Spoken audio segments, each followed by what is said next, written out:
ठीक है, स्टार्ट करें। राइट नाउ थोड़ा बहुत जो लास्ट टाइम पे हमने अपनी क्लास में कवर किया था वो था basically about the world history. ठीक है, कि वर्ल्ड की पॉलिटिक्स में 1945 के बाद कौन कौन से इंपॉर्टेंट इवेंट्स हुए थे। राइट, तो फर्स्ट अगेन एक बार रिवाइज करेंगे एंड देन आएंगे कि अब हमें जो देखना है कि आज का वर्ल्ड सिनेरियो जो है वो क्या चल रहा है।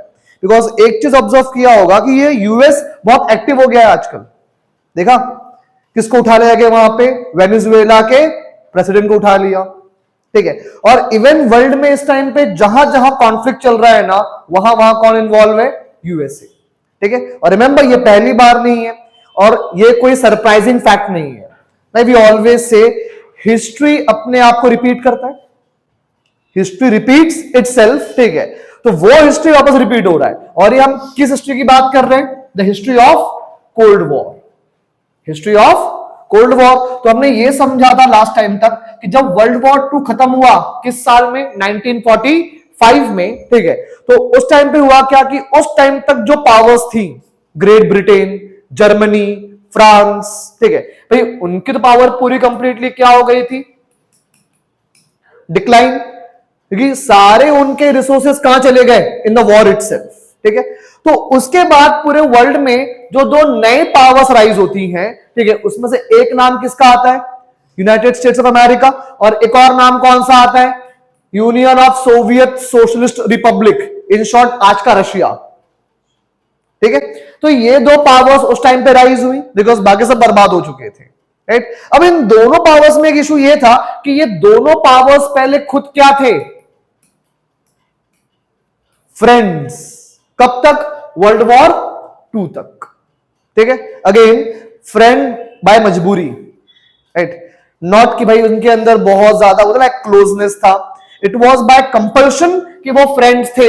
बिकॉज इन दोनों के लिए एक कॉमन एनिमी कौन था वर्ल्ड वॉर 2 में, जर्मनी, हिटलर। राइट, इसलिए वो फ्रेंड्स बने हुए थे।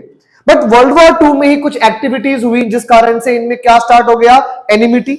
ठीक है, और वर्ल्ड वॉर 2 के बाद ये दोनों क्या बन गए, एक दूसरे के कट्टर एनिमी। ठीक है, नाउ सी यूजुअली होता क्या है कि जब 2 कंट्रीज आपस में क्या होती हैं, enemies, they go for a war.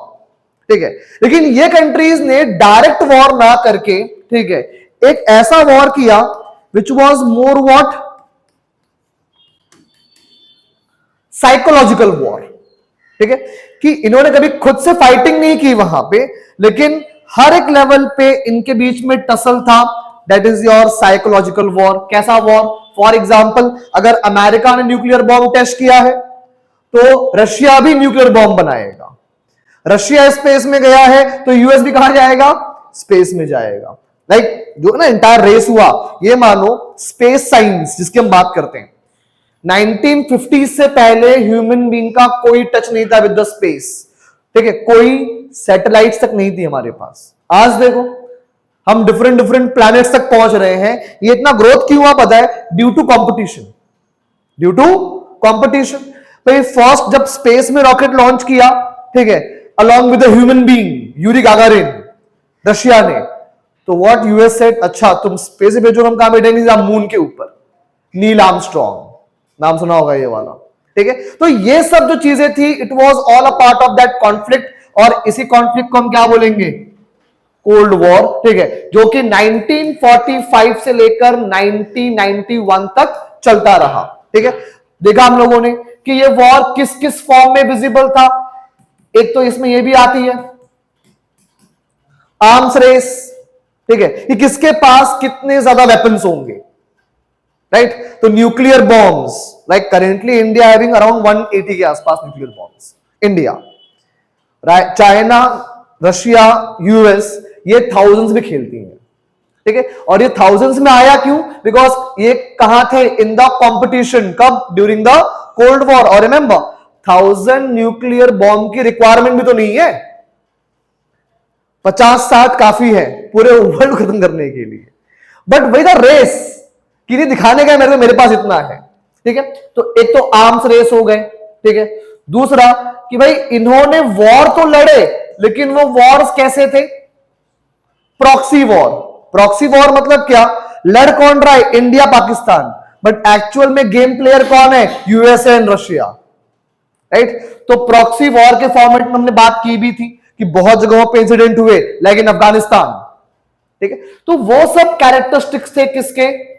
इस पूरे कोल्ड वॉर के, जिसमें यूएस एंड यूएसएसआर, ये हमेशा से इनको बस एक चीज थी कि कितनी ज्यादा कंट्रीज इनके टीम में आ जाए, इनके टीम में आ जाए, ठीक है? और इस कारण से ये कॉम्पीट करते थे और पूरे वर्ल्ड में इनका डोमिनेंस था एट पॉइंट ऑफ टाइम, ठीक है? अब देखो, इसी कोल्ड वॉर में एक बड़ा यूनिक आया stand, that is your name. Full form क्या है? Non alignment movement. क्या नाम है? नॉन अलाइनमेंट मूवमेंट, ठीक है? इसमें एक्चुअल में वो कंट्रीज थी जिनको ना तो कौन पसंद था? यूएस, और ना ही कौन पसंद था? यूएसएसआर या रशिया बोल लो, ठीक है? तो इनका यह था कि भाई जरूरी नहीं कि हर कंट्री किसी ग्रुप में जाए। A country can remain what? A independent one और a neutral one, right? For example, कुछ कंट्रीज के लिए मजबूरी थी ये। इंडिया, भाई इंडिया का ये बोलना था कि तो बड़ी मुश्किल से 1947 में हमको इंडिपेंडेंस मिली है, ठीक है?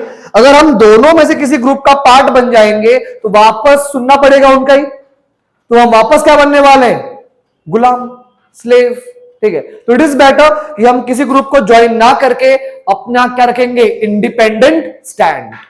और इंडिया, इंडोनेशिया, इजिप्ट, ठीक है, ये वो कंट्रीज थी जिन्होंने मिलकर क्या बोला कि नहीं, हम दोनों ही ग्रुप का पार्ट नहीं बनेंगे, हमारा अपना इंडिपेंडेंट स्टैंड रहेगा। और इसीलिए ग्रुप कौन सा फॉर्म हुआ? नॉन अलाइनमेंट मूवमेंट, ठीक है? और ये ग्रुप फॉर्म कब हुआ? In the year 1961। किस साल में? 1961 में नैम फॉर्म हुआ, ठीक है? तो ठीक है, ये इनका अपना स्टैंड चलता रहा, लेकिन इन दोनों की अपनी फाइट्स भी चलती रही। वो फाइट्स कहां, किस लेवल पे थी? साइकोलॉजिकल लेवल पे थी। इतनी बात क्लियर हुई यहां पे, ठीक है? तो आखिरकार ये जो फाइट एंड हुआ कब? In the year 1991। Because normally war कब एंड होता है? कि जब दोनों एनिमीज में से एक क्या हो जाए? वीक। और यहां वीक कौन हुआ? यूएसएसआर, ठीक है? रिमेंबर, यूएसएसआर में 15 कंट्रीज थी, मतलब ये 15 कंट्रीज जो आज दिखती हैं, पहले एक कंट्री हुआ करती थी। मतलब रशिया आज भी बिगेस्ट है, if you see geography wise on the map, top पे रशिया ही है। उस टाइम पे उसमें 14 कंट्रीज और थी, राइट? तो वो था इन्फ्लुएंस किसका? यूएसएसआर का। लेकिन वही बात हुआ कि इनके अंदर क्या ही बहुत सारी आ गई वीकनेसेस, जिस कारण से 1991 में ये यूएसएसआर क्या हो गया? डिसइंटीग्रेट हो गया। जो अब तक 15 कंट्रीज एक साथ जुड़ी हुई थी, सब क्या हो गई? अपने आप से अलग। और अलग हुई, पावर कम हुआ, तो ऑटोमेटिक यूएसएसआर का नाम पूरे वर्ल्ड मैप से हट गया, ठीक है? और इसकी जगह सिर्फ क्या बचा? रशिया। समझ में आया? तो Russia was not the only country, it was Russia plus 14 countries. तो फाइनली जब इतना छोटा पावर हो गया, सी अब लेट से उस टाइम पे यूएसएसआर के पास जितने भी रिसोर्सेस थे, क्या थे? रिसोर्सेस, वो सब क्या हुए होंगे? सब में बटे होंगे ना, राइट? तो इसीलिए रशिया वीक हो गया और पूरे वर्ल्ड में अब सिर्फ बचा एक ही पर्सन पावरफुल, कौन? United states of America. और सी इनकी हैबिट पहले से है, ठीक है? और even during cold war also ये लोग ये एक्टिविटीज किया करते थे। For example, middle east, Iran, Iraq, सुना है नाम, ठीक है? सऊदी अरेबिया, जॉर्डन, जो कंट्रीज है ना, यहां पे दे ट्राई कि वहां पे हमारी गवर्नमेंट या हमारे प्रेफरेंस गवर्नमेंट बैठे। बट अगर वहां पे वैसा नहीं होता ना, व्हाट दे डू? अमेरिका की जो इंटेलिजेंस एजेंसीज होती थी, CIA नाम सुना होगा, ठीक है? ये वहां जाके रिलीजियस एलिमेंट्स को भड़काते थे और गवर्नमेंट के अगेंस्ट प्रोटेस्ट करवाते थे, जो भी ईरान में अभी भी हो रहा है, ठीक है? तो उससे मैंने कहा हिस्ट्री रिपीट्स इटसेल्फ, ठीक है? तो यूएस की एक्टिविटीज तब भी थी, वो एक्टिविटीज आज भी है। लेकिन 1991 के बाद तो अल्टीमेटली एक ही बचा वर्ल्ड लीडर, कौन? यूएस।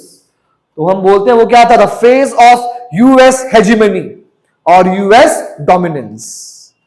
क्लियर हुआ इतना बात? और ध्यान रखो 1991 के 10 साल बाद तक तो किसी ने भी चैलेंज किया ही नहीं, राइट। हाँ, after 2001 China and other countries इन्होंने स्टार्ट किया इनको चैलेंज करना ग्रेजुअली। समझ में आई इतनी बात? ठीक है, तो आज हम देखेंगे कि आखिरकार वो चैलेंज किस फॉर्म में हुआ। देखो एक बात बहुत क्लियर है, कोई भी एक कंट्री क्या अकेले चैलेंज कर पाएगी यूएसए को? अभी तक पॉसिबल नहीं है। चाइना ग्रो हो रहा है but it will take time, ठीक है।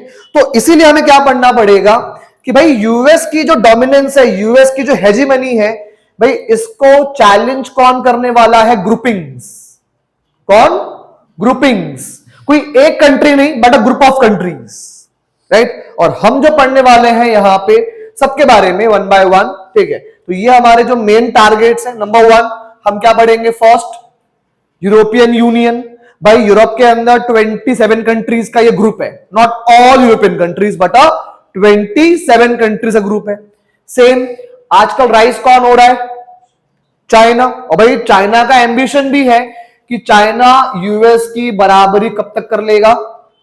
बाय 2035, और यूएस को ये पास ऑन कर देगा बाय 2047। टारगेट है उनका ये। और हम कहां लड़ रहे हैं आज? फिर पाकिस्तान, ठीक है, कि हमारी economy should be greater than Pakistan. उनका बेंचमार्क देखो यूएस, ठीक है। अपार्ट फ्रॉम इट अगर हम देखें एक और ग्रुपिंग कौन सी है यहां पे? आसियान, ठीक है। ये ग्रुपिंग कहां की है? साउथ ईस्ट एशिया में जो कंट्रीज है ये ग्रुपिंग उनकी है। And then you have a BRICS, Brazil, Russia, India, China, South Africa और अदर कंट्रीज भी है इसके अंदर, लेकिन ये 5 इसकी फाउंडिंग कंट्रीज है, ठीक है, जो कि एक्चुअल में चैलेंज करती हैं हर उस चीज को जिसे कंट्रोल कौन करता है? यूएसए, ठीक है। अब इवन जब भी मैं बोलूं फॉरेन करेंसी, माइंड में क्या आता है? डॉलर। क्या आता है? डॉलर, ठीक है। तो ब्रिक्स का यह मानना है कि ये जो यूएस की करेंसी पे हमारी डिपेंडेंस है इसे खत्म करना पड़ेगा अपने को। क्या करके? ब्रिक्स की अपनी खुद की करेंसी लाके। ये बात हुआ था, फिर ट्रंप आ गया, ठीक है, उसने बोला नहीं पॉसिबल है, अगर तुम करेंसी लाओगे तो मैं तुम्हारे ऊपर टैरिफ्स इंपोज कर दूंगा। तो बात थोड़ी शांत हो गई। अदरवाइज ब्रिक्स कंट्रीज का पूरा प्लान हो गया था कि अब हम अपनी खुद की करेंसी लॉन्च करेंगे। किस पे डिपेंड नहीं रहेंगे? ऑन यूएस डॉलर्स के ऊपर। समझा इतना पार्ट? ठीक है, चलो जो जो पढ़ा हम लोगों ने इन सबको देखते हैं थोड़ा डिटेल में कि आखिरकार ये सारी जो ऑर्गेनाइजेशंस थी वो क्या थी। बिकॉज सी एग्जाम में हर ऑर्गेनाइजेशन से रिलेटेड सवाल कैसे आते हैं? नंबर 1 कि एक तो पहला क्वेश्चन आता है कि वो कब फॉर्म हुआ था ऑर्गेनाइजेशन, किस साल में, ठीक है। दूसरा, उस ऑर्गेनाइजेशन के अंदर कौन कौन सी कंट्री क्या है उसकी मेंबर्स, ठीक है। और थर्ड वही कि आखिरकार उस ग्रुप का ऑब्जेक्टिव क्या है? उस ग्रुप का ऑब्जेक्टिव क्या है? इज इट लाइक कि कंट्रीज की इकोनॉमी बढ़ानी है या इन सबको साथ में आके अपनी मिलिट्री बनानी है? तो हर ग्रुप का अपना अपना क्या होता है? अलग ऑब्जेक्टिव, ठीक है। तो देखते हैं यहां पे हर एक ग्रुप के बारे में इंडिविजुअली। फर्स्ट कौन सा आ रहा है यहां पे हमारा? आसियान। फुल फॉर्म क्या है? Association of South east Asian Nations. अब जैसे साउथ ईस्ट बोला, ठीक है, साउथ ईस्ट किसका? एशिया का। और अगर हम वर्ल्ड मैप पे आए यहां पे, ठीक है, देखो वर्ल्ड मैप पे ये जो दिख रहा है पूरा portion, Indonesia, Malaysia, Vietnam, Thailand, सुना सब नाम? ये कंट्रीज किसकी हैं? साउथ ईस्ट एशिया की, ठीक है। इवन म्यांमार जो नेबर है हमारा वो भी उसका पार्ट है।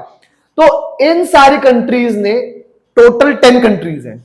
कितनी है? 10 कंट्रीज। और सी ये कंट्रीज वैसे ही हैं जैसे पहले इंडिया था, पाकिस्तान था, बांग्लादेश था। क्या हम थे? कॉलोनीज। किसके? ब्रिटिशर्स के। वैसे ये कंट्रीज भी ब्रिटिशर्स और फ्रेंच की कॉलोनीज हुआ करती थी। मतलब सेम जैसा हमारे यहां पॉवर्टी है, पॉवर्टीज इनके यहां भी होती थी। लेकिन इन्होंने क्या बोला कि अगर हमें पॉवर्टी, ठीक है, या फिर कहें तो अपने यहां पे मिटाना है unemployment, what we need to do कि आपस में फाइट करने की बजाय आपस में कोऑपरेट करेंगे। क्या करेंगे? आपस में कोऑपरेट।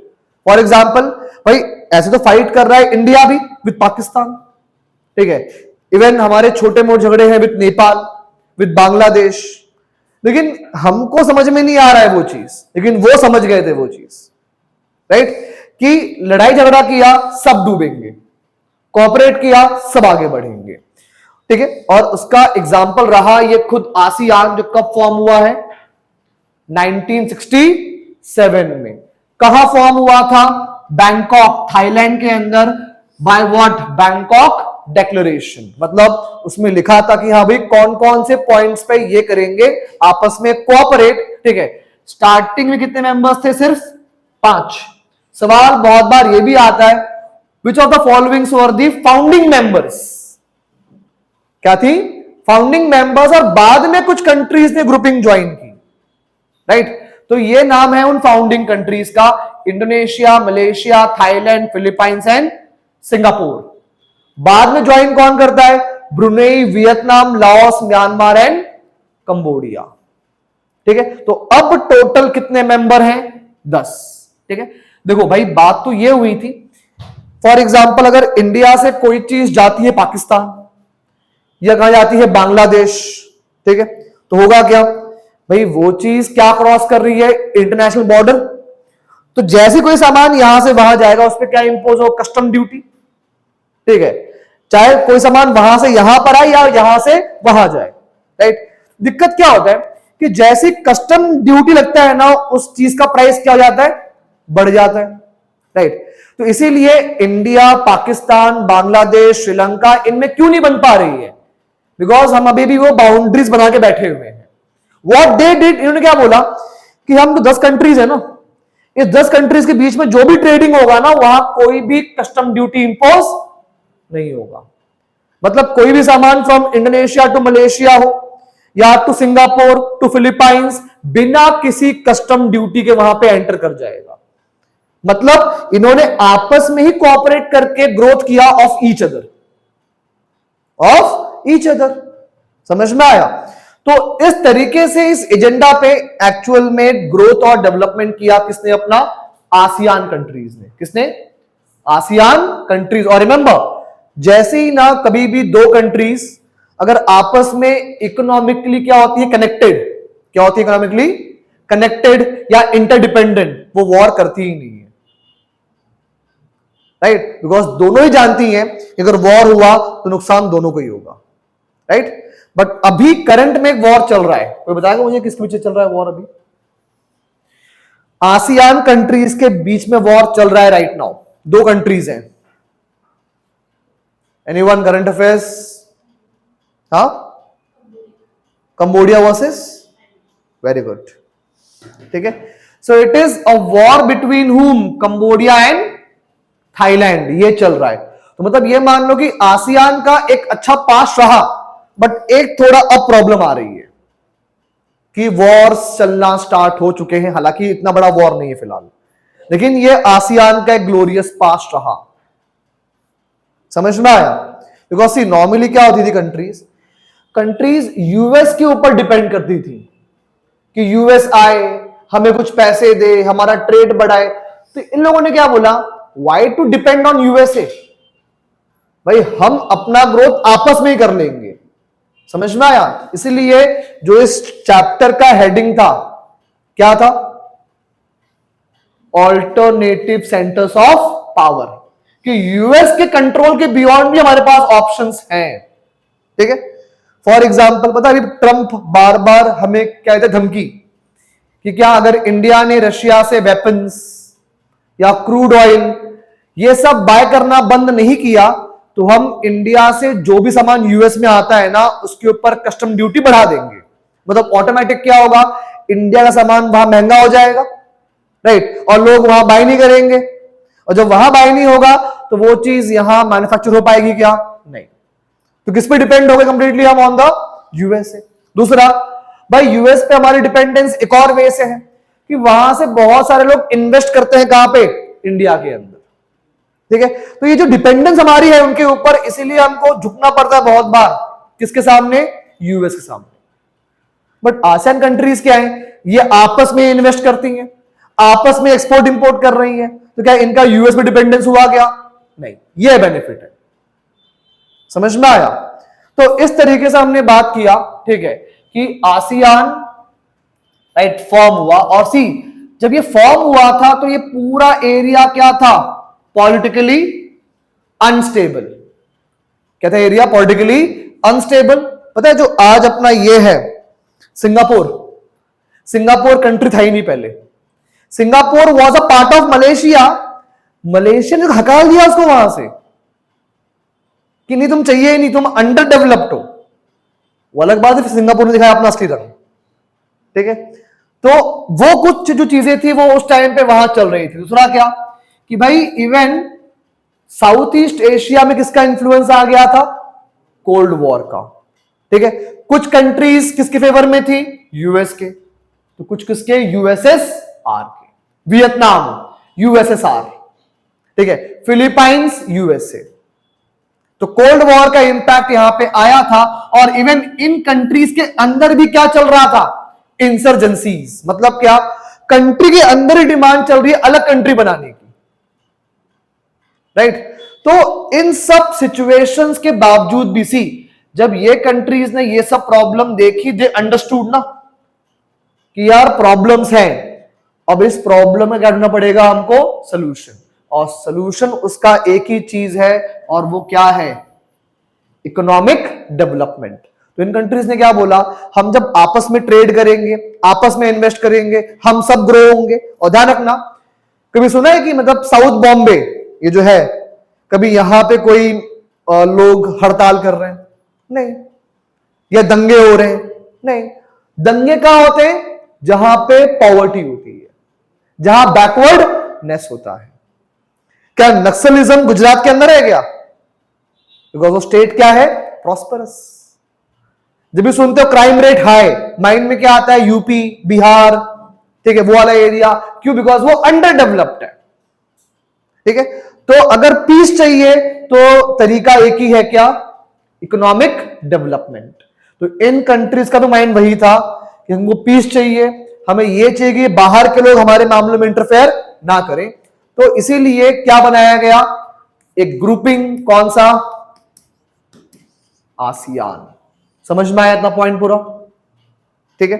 चलो, तो यहां बोला हुआ है कि भाई आसियान ने अपना एक नया तरीका निकाला, कौन सा वे, आसियान वे, ठीक है। ऑसी ये ग्रुपिंग ऐसा है ना कि ये जो 10 मेंबर्स है, फॉर एग्जांपल एक आता है प्रपोजल, ठीक है, ग्रुपिंग है, मीटिंग बैठी उनकी एक। अब उस मीटिंग में कोई भी अगर आता है प्रपोजल, ठीक है, रिमेंबर उस प्रपोजल को सारे मेंबर्स से क्या चाहिए, एक्सेप्टेंस चाहिए, that is called the consensus, ठीक है। दूसरा, ये कंट्रीज जो है ये ट्रेडिंग करती हैं, इन्वेस्टमेंट करती हैं आपस में, लेकिन इनका एक और चीज रूल है कि कोई भी कंट्री दूसरे कंट्री के इंटरनल अफेयर्स में इंटरफेयर नहीं करेगा, ठीक है। भाई लेट से इंडिया में कश्मीर का इशू है, कौन करता है इंटरफेयर, पाकिस्तान। समझ में आया, उनका है कि नहीं, जो जिस कंट्री का इशू है वो कंट्री खुद देखेगा उसको, कोई दूसरा कंट्री उसमें इंटरफेयर नहीं करेगा। तो it is called the ASEAN way. और ध्यान रखना, आसियान एक इकोनॉमिक और कल्चरल ग्रुप है। कौन सा ग्रुप है, economic and cultural. It is not a which kind of group, military एक ग्रुप है पूरे वर्ल्ड में, कौन सा, नेटो। इसमें यूएस प्लस 32 कंट्रीज हैं, ठीक है, जिनकी कंबाइंड आर्मी है अपनी एक पूरी। नॉर्थ अटलांटिक ट्रीटी ऑर्गेनाइजेशन 1949 से आज तक चली आ रही है, ठीक है। तो ये सब था regarding to your number 1 ASEAN. यहां दिया भी हुआ है कि ये कॉपरेट करते कैसे हैं, लेकिन लिखा है ना आसियान फ्री ट्रेड एग्रीमेंट। देखो जब भी दो कंट्रीज ये डिसाइड करती हैं कि भाई अब अपन दोनों के बीच में जो भी ट्रेडिंग होगा उस पर कोई भी कस्टम ड्यूटी इंपोज नहीं होगा। दूसरा, अगर तुम्हारे यहां के लोग हमारे यहां पे आ रहे हैं या हमारे तुम्हारे यहां पे जाएंगे, उसके लिए अब कोई से वीजा रिक्वायरमेंट नहीं है, वीजा पासपोर्ट, ठीक है। तो जब ये सब एग्रीमेंट होता है उसको हम क्या बोलते हैं, फ्री ट्रेड एग्रीमेंट। और आसियान की इन कंट्रीज ने आपस में क्या साइन किया हुआ है, फ्री ट्रेड एग्रीमेंट, जिसमें क्या होता है, टैरिफ्स कम से कम होती हैं, और इंट्रा रीजनल ट्रेड मतलब इन कंट्रीज के बीच में ट्रेड क्या होता है, बढ़ता है। एक तो ये पॉइंट हो गया। Now ASEAN as a whole इनका फ्री ट्रेड एग्रीमेंट इन कंट्रीज के साथ में भी है, China, India, Japan and South Korea. तो हमने भी क्या साइन किया हुआ है पूरे आसियान के साथ, क्या फ्री ट्रेड एग्रीमेंट। देखो नॉर्मली क्या होता है, फ्री ट्रेड एग्रीमेंट आप जब भी साइन करने जाते हो it is between one country, ठीक है, इंडिया यूके, समझ में आया, इंडिया यूएसए। बट ग्रुप्स का बेनिफिट क्या होता है बताए, अगर आपको डीलिंग एक बार करनी है, एक बार डील किया वो एग्रीमेंट ऑटोमेटिक 10 कंट्री पे अप्लाई हो जाएगा। ये होता है बेनिफिट ग्रुपिंग्स का। समझ में आया कि इसमें आपको हर कंट्री डील नहीं करना पड़ता, इंडिविजुअली 10 कंट्रीज एक साथ। तो ये इसका क्या हो गया बेनिफिट। और इवन एक और वर्ल्ड लेवल पे ग्रुपिंग बनी हुई है, कौन सी, RCEP, regional comprehensive economic partnership. ये ग्रुपिंग बन गया था 2019 में और ये एक्टिव कब से हो चुका है, 2022 से, ठीक है। सी इसके अंदर आसियान कंट्रीज है, चाइना है, जापान है, साउथ कोरिया है, ऑस्ट्रेलिया है और न्यूजीलैंड है, बट इंडिया इसका पार्ट नहीं है, ठीक है। दिस इज हाउ कि भाई आसियान ने सबके लिए क्या ओपन कर दिया, नए डोर्स, कि हर कंट्री किसको पूछ रहा है आज जाके, आसियान को, ठीक है। अगर ये कंट्रीज इंडिविजुअल होती ना, कोई नहीं पूछता इनको, बट इन्होंने आपस में एक साथ होकर अपनी स्ट्रेंथ बनाई, अपने आप को डेवलप किया। अब देखो सारी पावर्स उनके भाग रही है पीछे, समझ में आया। तो आरसीईपी जो एग्रीमेंट था ये शो करता है इंपॉर्टेंस ऑफ व्हाट, आसियान, कि इन सारी कंट्रीज, इंडिया को छोड़ के इन सारी कंट्रीज ने बोला कि चलो अब हम सब साथ में ट्रेडिंग करेंगे आपस में, और साइन किया ये agreement, regional comprehensive economic partnership. समझ में आया इतना पार्ट, ठीक है। चलो तो यहां पे दिया हुआ है, ठीक है, कि भाई इस ग्रुप का बेनिफिट क्या हो जाता है कि इस एरिया में कोई भी सुपर पावर इंटरफेयर नहीं कर पा रहा है, ना चाइना ना यूएसए, ठीक है। दूसरा कि भाई इन आसियान कंट्रीज ने अपना क्या बनाया हुआ है, एक रीजनल फोरम। इसमें क्या होता है कि अगर लगता भी है कि यार चाइना वहां इंटरफेयर कर रहा है, किधर, वियतनाम के अंदर, तो ये कंट्रीज आपस में कंसल्ट करती है टू ईच अदर कि क्या करना चाहिए इसके against, right. And then third, हालांकि ये लोग अवॉइड क्या करते हैं बनना, मिलिट्री ब्लॉक, बोला कि नहीं हमको अपनी मिलिट्री बनानी ही नहीं है, हमें सिर्फ ट्रेड करना है, अपना डेवलपमेंट करना है। लेकिन हाँ अगर कंसर्न राइज होता है तो उस पर डिस्कस करेंगे ये लोग। बट वही चीज है कि कुछ प्रॉब्लम्स हैं, कुछ इसकी भी क्या है, अपनी लिमिटेशंस भी हैं। और लिमिटेशन का एग्जांपल डिस्कस जस्ट किया था हम लोगों ने, करंट जो वॉर चल रहा है थाईलैंड और कंबोडिया के बीच, ठीक है। अच्छा कंबोडिया क्यों इंपॉर्टेंट है अगर मैं बोलूं इंडिया के पॉइंट ऑफ व्यू से, या ये बताओ इंडिया के कल्चरल पॉइंट ऑफ व्यू से क्यों इंपॉर्टेंट कंबोडिया, कल्चर के पॉइंट ऑफ व्यू से, रिलीजन के पॉइंट ऑफ व्यू से, बताओ, एनी आइडिया? नहीं। अच्छा ये बताओ पूरे वर्ल्ड में हिंदूज का, ठीक है, हम हिंदूज का सबसे बड़ा टेंपल कॉम्प्लेक्स कहां पर है, इंडिया में ही होगा ना, है ना? नहीं, कंबोडिया में है। वर्ल्ड का 8th वंडर, 7 वंडर्स पता है हमको, अब 8 वंडर्स हो चुके पूरे वर्ल्ड में, ठीक है। और वो प्लेस जो है वो कंबोडिया के अंदर है, उसका नाम है अंगकोर वाट, ठीक है। सबसे बड़ा temple complex dedicated to god Vishnu, ठीक है। और थोड़ा बहुत इंफ्लुएंस है गौतम बुद्धा का भी, दैट इज बुद्धिज्म, वो कंबोडिया में है। Thailand a Buddhist country, right. तो हमारे बीच में क्या है, कल्चरल सिमिलैरिटीज भी हैं, तो ये बात ध्यान रखना। तो वॉर चल रहा है, वो अपने आप में एक न्यूज है, ठीक है, बट प्रॉब्लम्स हैं, ठीक है, कि भाई एक तो कंट्रीज के बीच में कॉन्फ्लिक्ट है, दूसरा डेवलपमेंट तो हुआ लेकिन वो हर कंट्री में उस डेवलपमेंट से पीस आया क्या, नहीं। एग्जांपल है कौन, अपना नेबर म्यांमार, ठीक है। लाइक म्यांमार में इस समय सिविल वॉर चल रहा है, क्या चल रहा है, सिविल वॉर। वहां के ही जो ट्राइबल लोग हैं ना, उन्होंने अपना अपना ग्रुप बना लिया है और वो गवर्नमेंट के अगेंस्ट फाइटिंग कर रहे हैं। क्या बोल के?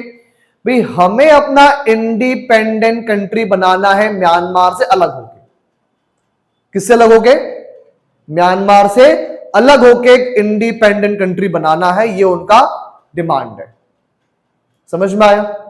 ठीक है, तो वो चीज चल रही है। और तीसरी चीज क्या है कि भाई भले ट्रेडिंग बढ़ा, इन्वेस्टमेंट बढ़ा, लेकिन हर कंट्री इक्वल डेवलप हो पाया क्या? नहीं। Like among all south east Asian countries, अगर तुम नाम लो सिंगापुर, ठीक है, और बताओ कौन कौन सी डेवलप्ड कंट्रीज है वहां पे? एक सिंगापुर हो गया, और फिलीपाइंस, ठीक है, इवन ये मान लो थाईलैंड, ठीक है, मतलब इनकी फिर भी ठीक ठाक है condition. But if you go to Cambodia, Laos, Myanmar, गरीब कंट्रीज है। ठीक है, तो ये कुछ क्या रहे इस आसियान के लिमिटेशंस। बात क्लियर हुई पूरी यहां तक? ठीक है, सेकंड ग्रुपिंग कौन सा है? European union. तो जैसा आसियान ने दिया एग्जांपल कि कलेक्टिविटी आपका स्ट्रेंथ है, ऑलवेज सुना भी होगा कि भाई ऑलवेज बी यूनाइटेड। ठीक है, वो सेम एग्जांपल किसने किया है प्रेजेंट? एक और यूरोपियन यूनियन। और रिमेंबर, जब इनकी बात करेंगे ना तो मतलब तुम हो जाओगे इमोशनल। ठीक है, कि इतना यूनिटी। और ये वही कंट्रीज है जो 1945 तक खून के प्यासे थे वर्ल्ड वॉर्स के अंदर, और आज इतना प्यार है कि पूछो नहीं। और रिमेंबर, ये ऐसी कंट्रीज है यूरोप की, ठीक है, जो ये मान लो अप्रॉक्स 1700 से लेकर 1945 तक फाइट करती रही आपस में। मतलब यूरोप में कोई एक साल ऐसा होता नहीं कि जहां पे वॉर ना हुआ दो कंट्रीज के बीच, कंटिन्यूसली फाइटिंग्स। ठीक है, इमेजिन करो, ठीक है, 250 साल तक लड़ने के बाद आज सबसे पक्के दोस्त थे सबके आपस में, राइट? तो वो पॉसिबल हुआ because ultimately they learn a lesson. कब? वर्ल्ड वॉर 2 के अंदर। कि हुआ क्या? हमने लड़ाई की अगेंस्ट ईच अदर, हम सब हारे, और कौन बन गया हमारा बॉस? USA and USSR. ठीक है, और इनका भी यही था सोचना कि यार अगर तुम देखो यूरोप एज अ कॉन्टिनेंट भले बड़ा हो, बट में कंट्री साइज क्या है? बहुत स्मॉलर वन। देखो आधा यूरोप और अपना यूपी, ठीक है, आधा यूरोप और अपना UP equivalent in terms of geography. ठीक है, दूसरा क्या था? देखो यार इन कंट्रीज के जो थे रिसोर्सेस, ये सब एग्जॉस्ट हो गए शुरुआत में 1750s में, 1800 में। तो इनको ये हुआ कि यार हम जिस तरीके से वीक होते जा रहे हैं, और वर्ल्ड वॉर 2 के बाद तो ये सबके से बर्बाद हो गए थे। इमेजिन करो, जर्मनी ने लंदन के ऊपर, नॉट ब्रिटेन के ऊपर, लंदन के ऊपर अकेले 800 डेज तक बॉम्बार्डमेंट किया, लगभग 3 साल लगातार। What do you think? कुछ बचा होगा लंदन के अंदर? कुछ भी नहीं बचा। और ये हाल सिर्फ एक एग्जांपल दिया मैंने, ठीक है, ये हाल हर कंट्री का था उस टाइम पे जो शामिल कहां थे वर्ल्ड वॉर 2 के अंदर। समझ में आया इतना पार्ट? ठीक है, तो वर्ल्ड वॉर 2 इतना ज्यादा मैसिव था, ये इतना वीक हो गए कि वर्ल्ड वॉर 2 के बाद इनको पैसे देने यूएसए आया था कि लो डेवलपमेंट कर लो अपना वापस से। ठीक है, फिर इनको यह भी एहसास हुआ थोड़े टाइम बाद कि यार यूएस हमको यूज कर रहा है अपने बेनिफिट्स के लिए। समझ में आ सारा एंगल? ठीक है, तो इनके अंदर वो चीज आ रही थी सेल्फ रियलाइजेशन वाली कि प्रॉब्लम है, अगर हम वीक रहेंगे हम डूबेंगे। We need to be united, we need to be what? United. ठीक है, और इस यूनिटी के लिए ही इन लोगों ने एफर्ट्स लेना स्टार्ट कर दिया था। कब से? 1951 से। और वो एफर्ट्स फाइनली कब जाके बना फुल फ्लेज यूरोपियन यूनियन? 1992 के अंदर। स्टार्ट क्या हुआ? स्टार्ट में ऐसा था कि 5-6 कंट्रीज यूरोप की आपस में कोऑपरेट करती थी। ठीक है, स्टार्टिंग किससे हुआ कि कोऑपरेट करेंगे in the field of economy, in the field of economy. ठीक है, और ग्रेजुअली आज यूरोपियन यूनियन में इतना ज्यादा यूनिटी है कि ये मानो यूरोपियन यूनियन की कॉमन पार्लियामेंट है, यूरोपियन यूनियन की कॉमन जुडिशरी है supreme court, European union common army navy air force, सब कुछ है किसका? यूरोपियन यूनियन का। इतनी यूनिटी बढ़ गई है, ठीक है। अब एग्जाम में सवाल जो बनता है फैक्चुअल, वो बनता है इन ट्रीटीज के ऊपर, ठीक है, कि यूरोपियन जो यूनियन था कैसे हुआ, उसका एवोल्यूशन। तो पहले क्या फॉर्म हुआ? 1951 में क्या बना? European coal and steel community. पे मैंने क्या बात कहा था? शुरुआत में ग्रुपिंग किया जस्ट फॉर इकोनॉमी, नाम से मालूम पड़ रहा है, कोल एंड स्टील। इवन 1957 क्या बना? European economic community. फाइनली जो हज आज हम देखते हैं European Union, it was form after, ठीक है, this treaty, Maastricht treaty. This treaty, Maastricht treaty के बाद कि जहां पे यूरोप के कंट्रीज आई, नॉट ऑल कंट्रीज, ठीक है, बैठी आपस में और कुछ चीजों पे एग्रीमेंट करके फाइनली क्या बना? European union. समझ में आया बैकग्राउंड पूरा क्या था?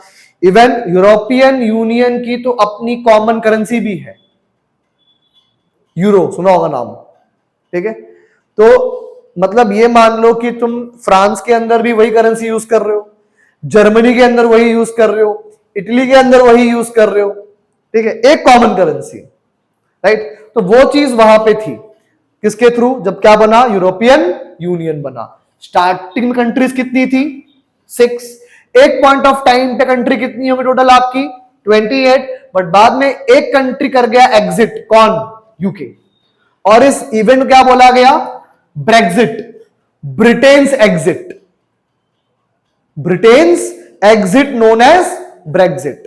एक्चुअल में इसको लेके यूके के अंदर वोटिंग हुआ था, जिसमें 52% लोगों ने क्या बोला कि यस, हमको बाहर होना है, किससे? यूरोपियन यूनियन से। बिकॉज दिक्कत क्या हो रही थी? यूके डेवलप था as compare to other countries, और अगर आप पार्ट बन गए हो किसका? यूरोपियन यूनियन का, मतलब कोई भी यूरोपियन आपकी कंट्री में एंटर हो सकता है बिना किसी वीजा और पासपोर्ट के। तो दिक्कत क्या हुआ? यूके के अंदर जो वहां के लोग हैं उनको जॉब नहीं मिल रही है, जॉब किसे मिल रही है? आउटसाइडर्स को, ठीक है। तो जब यूके के खुद को लोगों का इंटरेस्ट हर्ट हुआ, क्या बोला कि नहीं, अब हमको बाहर होने का इससे। तो 2020 में फाइनली एंड फॉर्मली वो बाहर हो गए, and that event is known as what? Brexit, ठीक है। तो अब कितने मेंबर हैं? 27 मेंबर्स। समझ में आया एक तो बात ही पूरा, ठीक है। देखो यहां पे दिया हुआ है कि यूरोपियन यूनियन ये सिर्फ ग्रुप नहीं है, ये मान लो यूरोप की ऑलमोस्ट गवर्नमेंट काइंड ऑफ काम करती है ये। क्यों भाई? इसके अंदर यूरोपियन क्या है?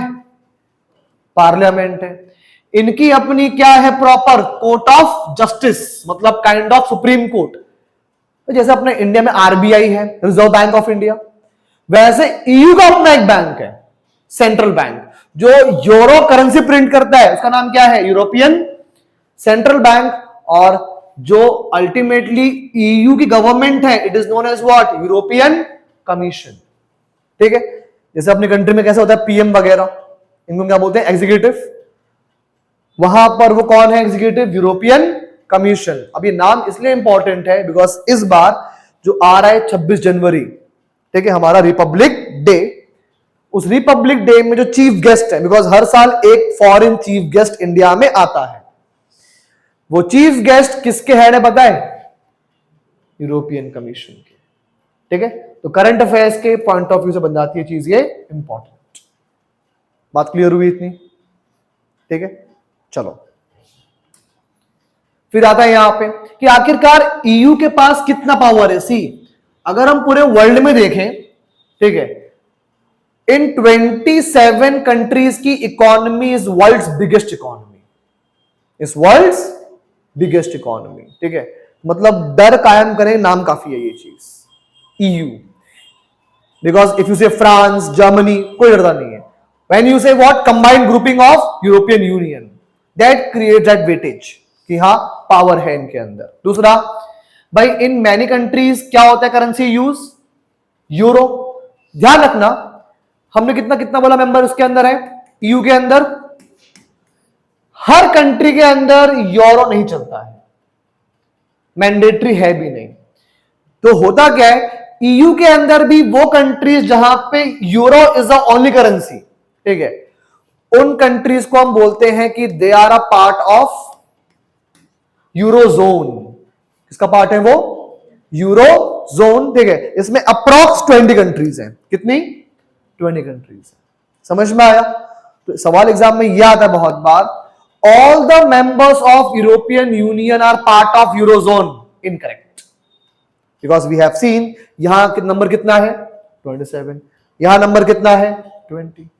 मिल गया आपको आपका आंसर, ठीक है। And then single market with the common trade policy, मतलब यहां पर इन द यूरोपियन यूनियन अगर आप कंट्रीज क्रॉस करते हो, you are not required to pay custom duty, ठीक है। इवन रेलवे है यूरोप की अपनी, मतलब ट्रेन में बैठ के तुम फ्रांस से चले जाओ, जर्मनी, बेल्जियम, ठीक है, ये सिस्टम है वहां पे, राइट। तो वो बात है इन इंडिया और नेपाल हमारे बीच में ऐसा है रिलेशन कि you can go to Nepal, Nepalis can come to India without any kind of visa requirements in anything, ठीक है। और सेम वहां पे ये यूरोपियन यूनियन के बीच में है, इतना लेवल ऑफ कोऑपरेशन, राइट। तो यहां पे दिया हुआ है कि भाई इस तरीके से यूरोपियन यूनियन का अपना इंफ्लुएंस है। अब देखो मैंने क्या बोला था, group is a power, group is a power, और let's say unity is a strength, ठीक है। और ये कौन प्रूफ करता है? European union. बिकॉज लाइक पता है अभी न्यूज में क्या आ रहा है कि यूएस अटैक करने वाला है ग्रीनलैंड के ऊपर। इसके ऊपर? ग्रीनलैंड, जो सिर्फ नाम में ग्रीन है, otherwise it is almost covered by snow. जैसे देखो मैप में दिख रहा है, ये नॉर्थ अमेरिका कॉन्टिनेंट है, उसके देखो राइट साइड में दिख रहा है ग्रीनलैंड, यस वही अपना बड़ा आइलैंड। एक्चुअली में Greenland is a part of a country known as Denmark, country नहीं ग्रीनलैंड। ग्रीनलैंड सिर्फ क्या है? एक आइलैंड, क्योंकि किसका पार्ट है? डेनमार्क का, और यूएस प्लान कर रहा है उस पर अटैक करने का, ठीक है, बट कर नहीं पा रहा है। क्यों? बिकॉज डेनमार्क अकेला नहीं है, किसका पार्ट है वो? यूरोपियन यूनियन का। तो पंगा लिया तो डेनमार्क ने 27 कंट्रीज की आर्मी सामने खड़ी होगी। अब समझो? हाँ आ रहे हैं, फिजिकल मूवमेंट स्टार्ट तो हुआ है, ठीक है। तो वो इंपॉर्टेंस किसका है?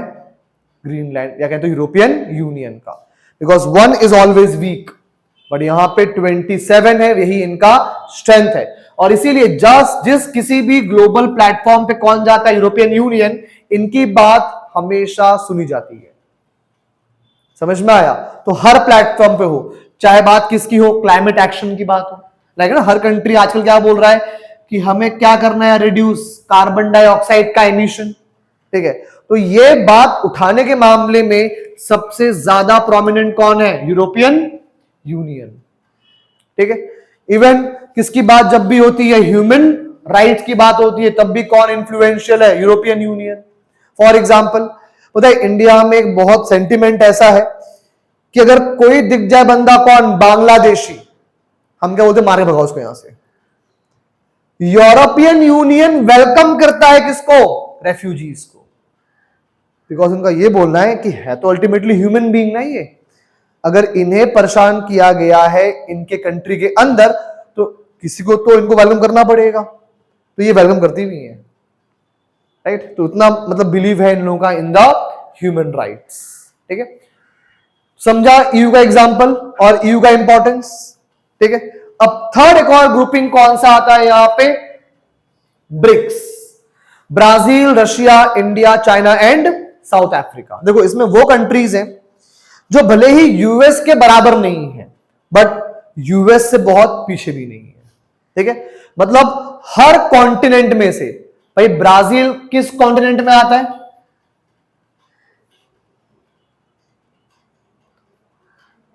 ब्राजील किस कॉन्टिनेंट में आता है? Europe, yes. ब्राजील फुटबॉल खेलने वाले वो लोग, क्या किधर? तुम क्लास में हो, मैं पूछा ब्राजील किधर है?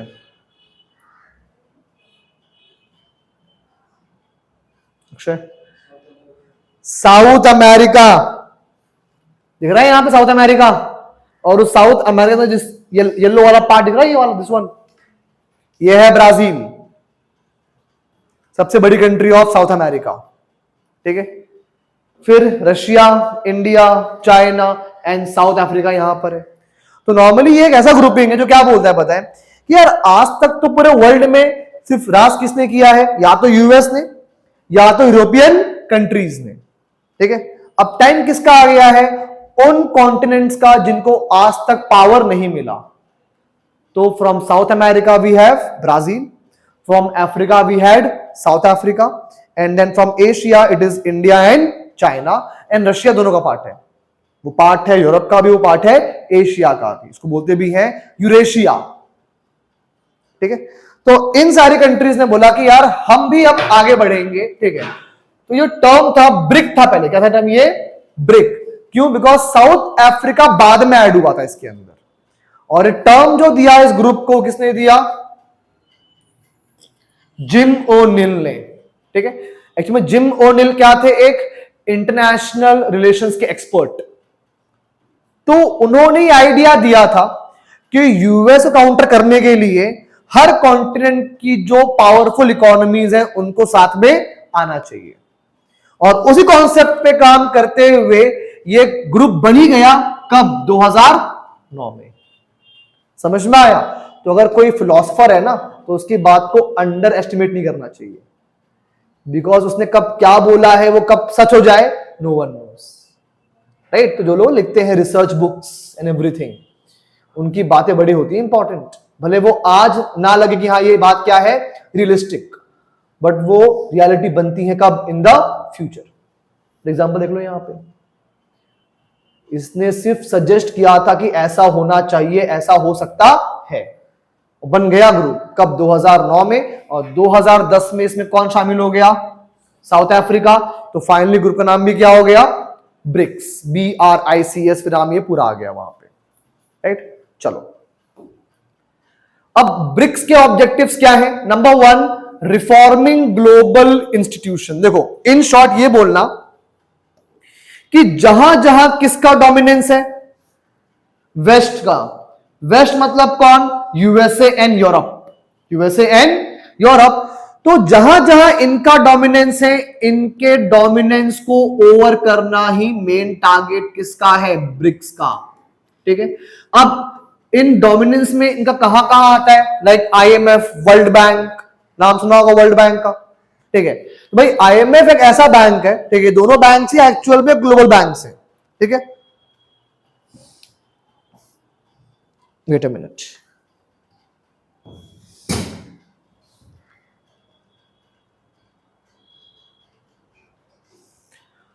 तो अगर हम बात करें ग्लोबल बैंक्स दो हैं, कौन कौन सी, IMF एंड वर्ल्ड बैंक, ठीक है।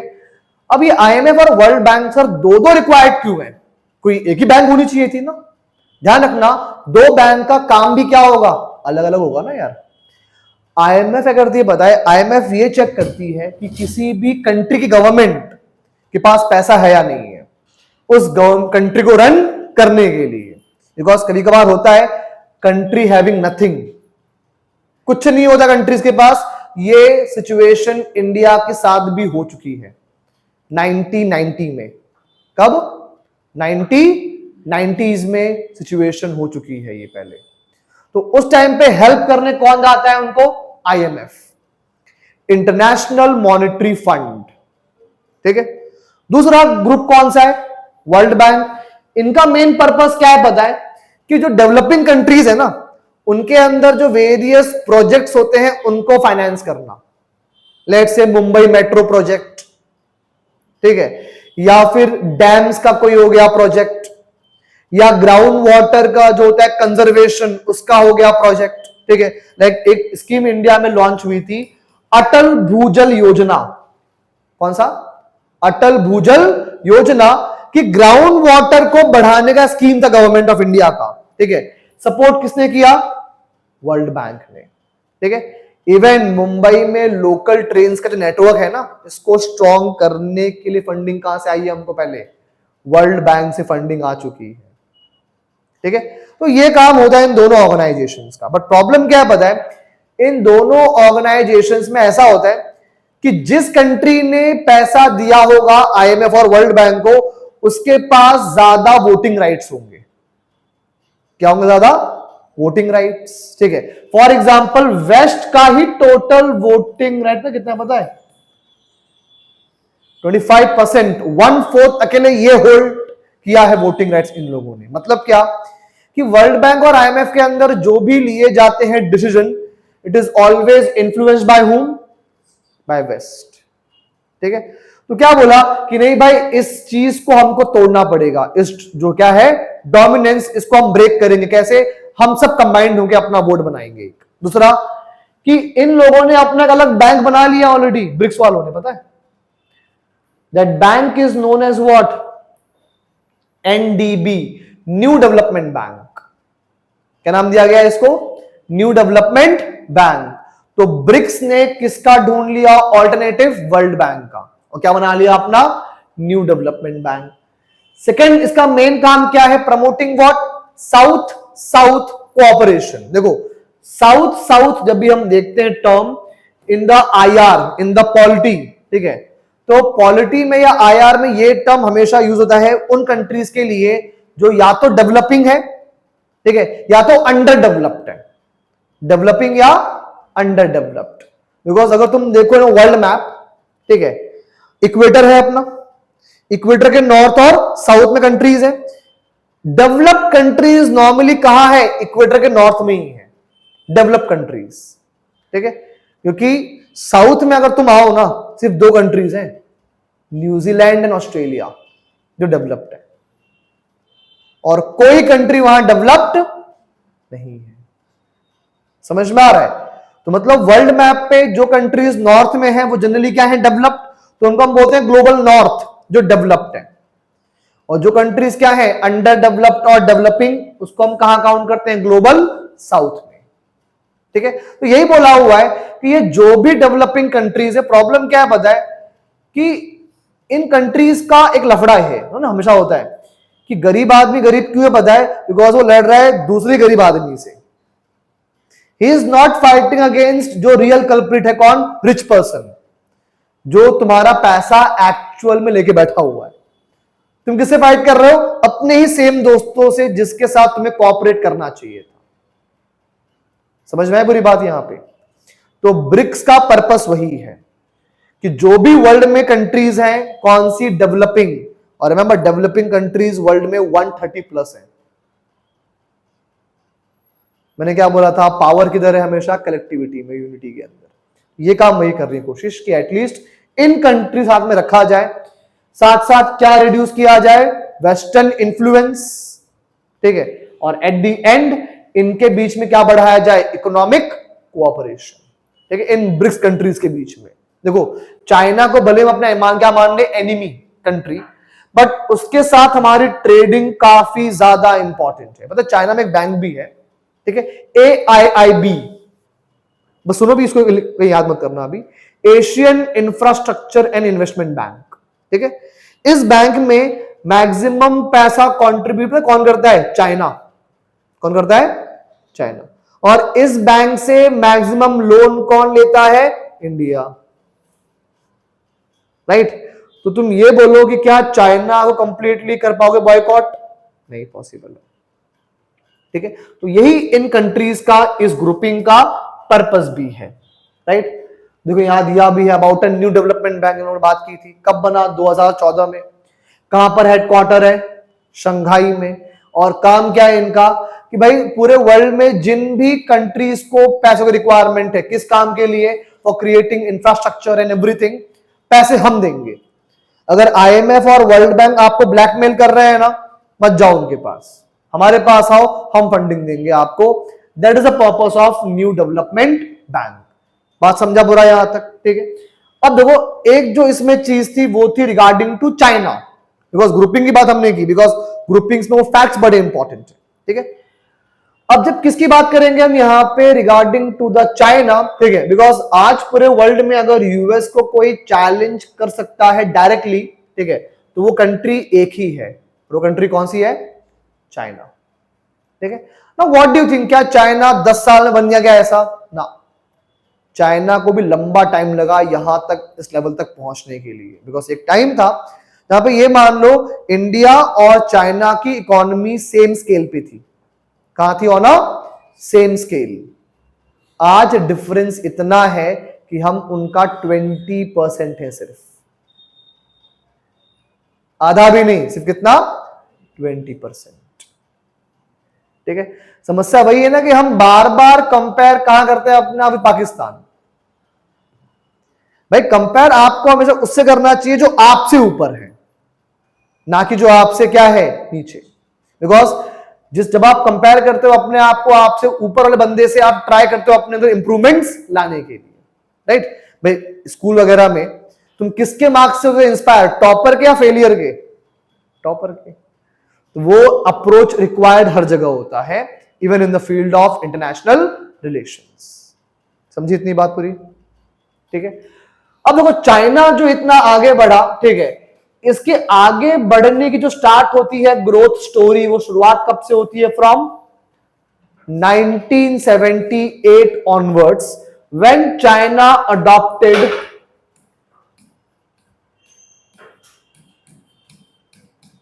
विच पॉलिसी?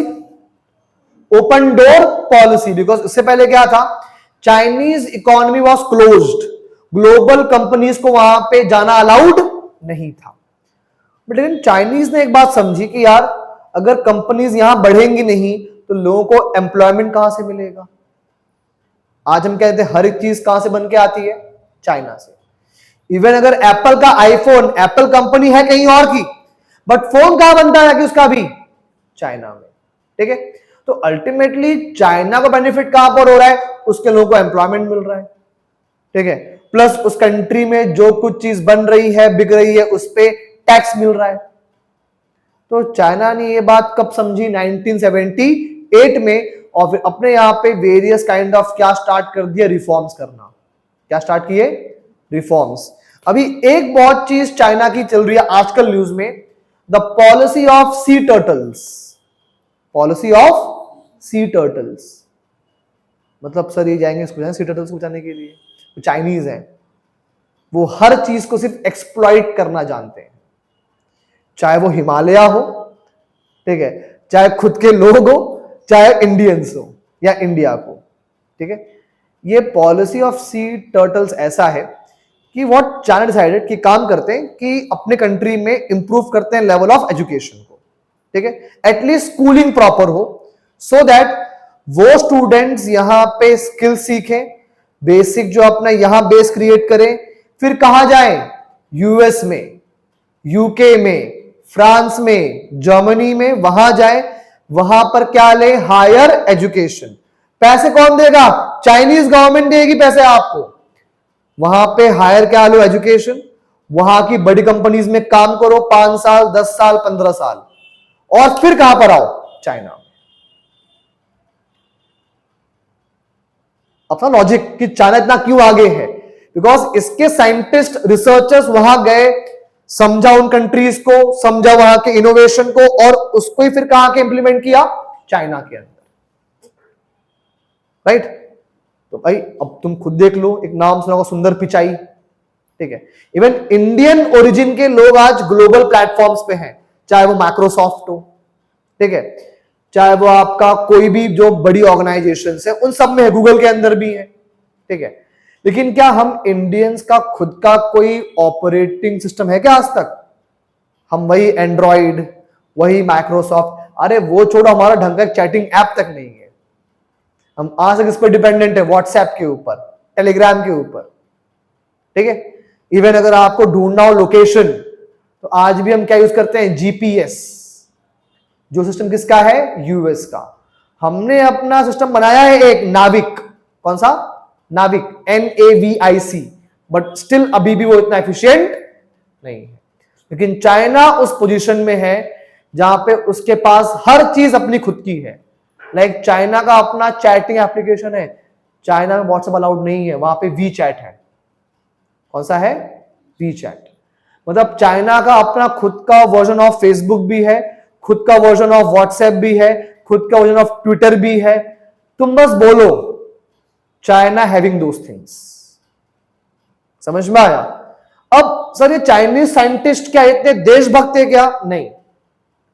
व्हाट चाइना डिड, एक तो स्पॉन्सर किया सब कुछ उनकी पढ़ाई को फ्रॉम द बिगिनिंग। दूसरा कि जब वो लोग बड़े पोस्ट पे पहुंच गए ना, तो चाइनीज गवर्नमेंट ने उनको हेफ्टी पैकेजेस दिए सैलरी का। कितना मिल रहा है वहां पे सर? $1 मिलियन। इधर आओ, हम देंगे $50 मिलियन। कोई क्यों नहीं आएगा? ठीक है। फिर क्या, तुम यहां पर आओ, तुमको रिसर्च के लिए जितने चाहिए पैसे सब ग्रांट होगा। इंडिया में क्या है, पैसा नहीं है। राइट, ये प्रॉब्लम फेस करते हैं हमारे यहां पे पीएचडी जो होते रिसर्चर्स। इमेजिन करो, इंडिया में जिनका एक एग्जाम होता है नेट जेआरएफ, अगर वो क्लियर तो ओके, तो आपको मिलेगा महीने का 40,000 रुपए रिसर्च करने का। और वैसे रिसर्चर इंडिया के टोटल रिसर्चर्स का 10% सिर्फ होंगे। बाकी 90% वो रिसर्चर्स हैं जो बिना जेआरएफ के जाते करने PhD. How much they get? 8,000 रुपए महीने का। अब भाई रिसर्च में क्या होता है, sometimes you need to travel ना from one place to another, कुछ चीजें खरीदनी पड़ती हैं। अब वो ट्रेवल करे, खरीदे या अपना निकाले खर्चा उसके अंदर से 8,000 रुपए के अंदर, क्या पॉसिबिलिटीज है? नथिंग। इसलिए हमारे यहां पे रिसर्च एंड डेवलपमेंट बैकवर्ड में है, वहां पे हाई स्टेज में है, बिकॉज गवर्नमेंट ने समझा कि यहां ये चीजें यहां के रिक्वायरमेंट्स हैं। ठीक है। इवन जो एक मेथड होता है क्रॉस सब्सिडाइजेशन, कौन सा मेथड? क्रॉस सब्सिडाइजेशन, चाइना ने बंद कर दिया। मतलब क्या? फॉर एग्जाम्पल, पता है जो भी हमारे घरों में आती है इलेक्ट्रिसिटी, ठीक है, फॉर एग्जाम्पल अगर उस कंपनी को इसको जनरेट करने का कॉस्ट कितना आ रहा है, सिर्फ 100 रुपीज, वो हमसे सिर्फ कितना में लेने वाली है? सिर्फ 70 रुपीज। कैसा 30 रुपीज वो जेब से भरेंगे अपने? नो, वो 30 रुपीज से कहां वसूल करेंगे? कमर्शियल जो कंपनीज होती है ना, वहां पे जो लाइट बिल जाता है, तो हमारा 30 रुपीज का बर्डन उनके ऊपर आता है। समझ में आया? तो ऑटोमेटिक क्या हो गया कि इंडिया में बिजनेस करना दिक्कत वाला काम है। चाइना में उल्टा है, अगर चाइना में तुम्हारा घर का लाइट का मीटर अगर कमर्शियल है तो लाइट बिल कम आएगा। समझ में आ रहा है? ये है चाइना की पॉलिसीज, इसलिए वो आगे हुआ। तो 1978 से जो उसने स्टार्ट किया, वो आज दिख रहा है उसका रिजल्ट कि भाई China is what? A global manufacturing hub. क्या है ग्लोबल मैन्युफैक्चरिंग हब? हर एक चीज, इवन ये जो हमने पहने हैं गारमेंट्स, कपड़े जो हमारे ये हैं, ठीक है, सी भले कपड़े कहां बने होंगे? इंडिया में फॉर एग्जाम्पल, बट इस कपड़ों को बनाने के लिए धागे, बटन्स, सब के सब आज भी कहां से आते हैं? चाइना से। यस, ठीक है। बिकॉज अगर तुमने देखना चाहो, लाइक एक होता है concept SEZ, special economic zone. क्या होता है स्पेशल इकोनॉमिक जोन? नॉर्मली ये ऐसे एरियाज होते हैं जहां पे गवर्नमेंट क्या करती है, बताया कि गवर्नमेंट आप प्रमोट करती है कि आप अपना आओ यहां पे क्या लगाओ, मैन्युफैक्चरिंग यूनिट, और सामान बना के बाहर एक्सपोर्ट करो। ठीक है। ऐसा एक SEZ यहां पर है, सेंटा क्रूज और अंधेरी साइड में, सीप्स। ठीक है, ये SEZ है अपने आप में। तो इसमें क्या है, इस सीप्स में ना मैन्युफैक्चरिंग बहुत होती है, किसकी? गारमेंट्स की, कपड़ों की। और जाके वहां पे देखो और पूछो उन गारमेंट वालों से कि ये धागे और बटन जो लिटरली बोलते हैं कि ये हम चाइना गए थे इसका ऑर्डर बुक करने के लिए। ये वहां जाते हैं, सैंपल्स देखते हैं, सैंपल देख के आते हैं, फिर शिपिंग सामान यहां पे इंडिया में आ जाता है, खत्म।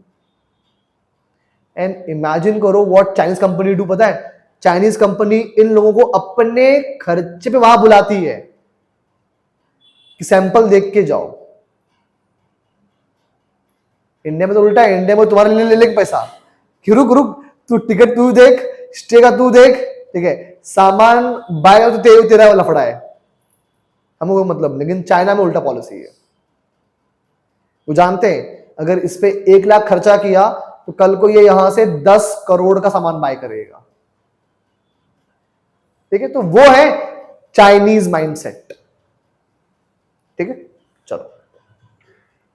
तो ये सब वो चीजें थी जो हमने बात की कि भाई किस तरीके से यूएस को चैलेंज कर रही हैं ये सभी लोग, आसियान हो, ईयू हो, ठीक है। लाइक जो देखा हम लोगों ने, ईयू तो अभी कर रहा है चैलेंज, जो हमने बात किया अबाउट दैट ग्रीनलैंड, राइट।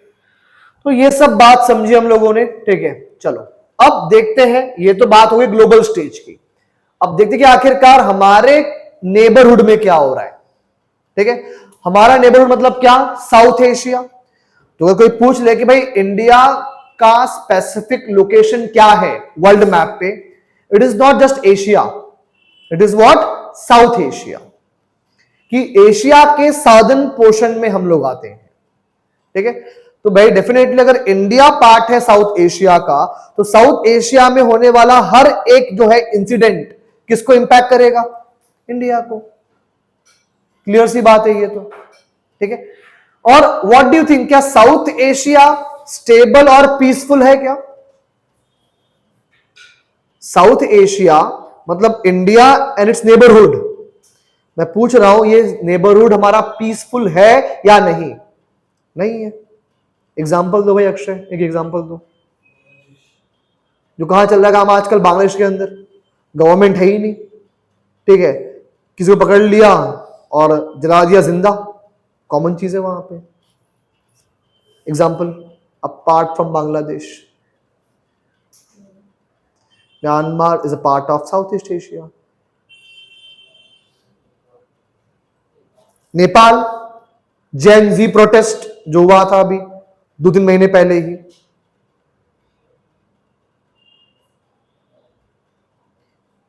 और बताइए। यस,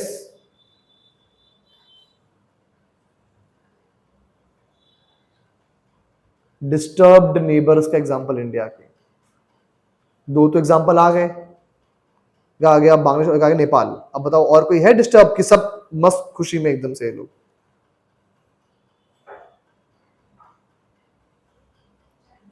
ए भाई इतना भी नहीं। चाइना वो स्टेबल है, बताओ। अरे भाई सबसे हमारा best friend, yes, good guess, ठीक है। सबसे एग्जांपल बेस्ट है, तुम और कहा तुम ढूंढ रहे हो यार? चाहे पाकिस्तान हो, इवन श्रीलंका ऑल्सो। तो ये मान लो कि इंडिया को ये सारे अनस्टेबल लोग कहां मिले हैं, इन द हेरिटेज, ठीक है। और इवन क्या इंडिया में भी एब्सोल्यूट पीस है क्या? नहीं।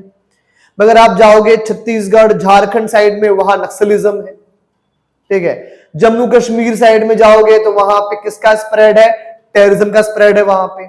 और अगर आप नॉर्थ ईस्ट जाओगे, मणिपुर, नागालैंड, तो वहां पर कौन है, इंसर्जेंट्स, जो अलग कंट्री की डिमांड कर रहे हैं, राइट। तो पूरा साउथ एशिया ही क्या है, डिस्टर्ब्ड। जो थोड़ा बहुत स्टेबल वो कौन है, इंडिया। क्लियर हुआ, ठीक है। और अब के टाइम पे स्पेशली 2020 के बाद, कोविड एरा के बाद, इस साउथ एशिया में चीजें और भी रैपिडली क्या हो रही हैं, चेंज। सिर्फ 2 कंट्रीज जो स्टेबल है, एक इंडिया और एक भूटान। इंडिया एंड भूटान को तुम छोड़ दो, बाकी हमारे सारे नेबर्स की प्रॉब्लमेटिक सिचुएशन स्टार्ट हो चुकी है आफ्टर कोविड-19। समझ में आया? देखते हैं थोड़ा बहुत पास्ट, प्रेजेंट, फ्यूचर क्या रहा है इन सब का। चलो दिख रहा है यहां पे मैप, ठीक है।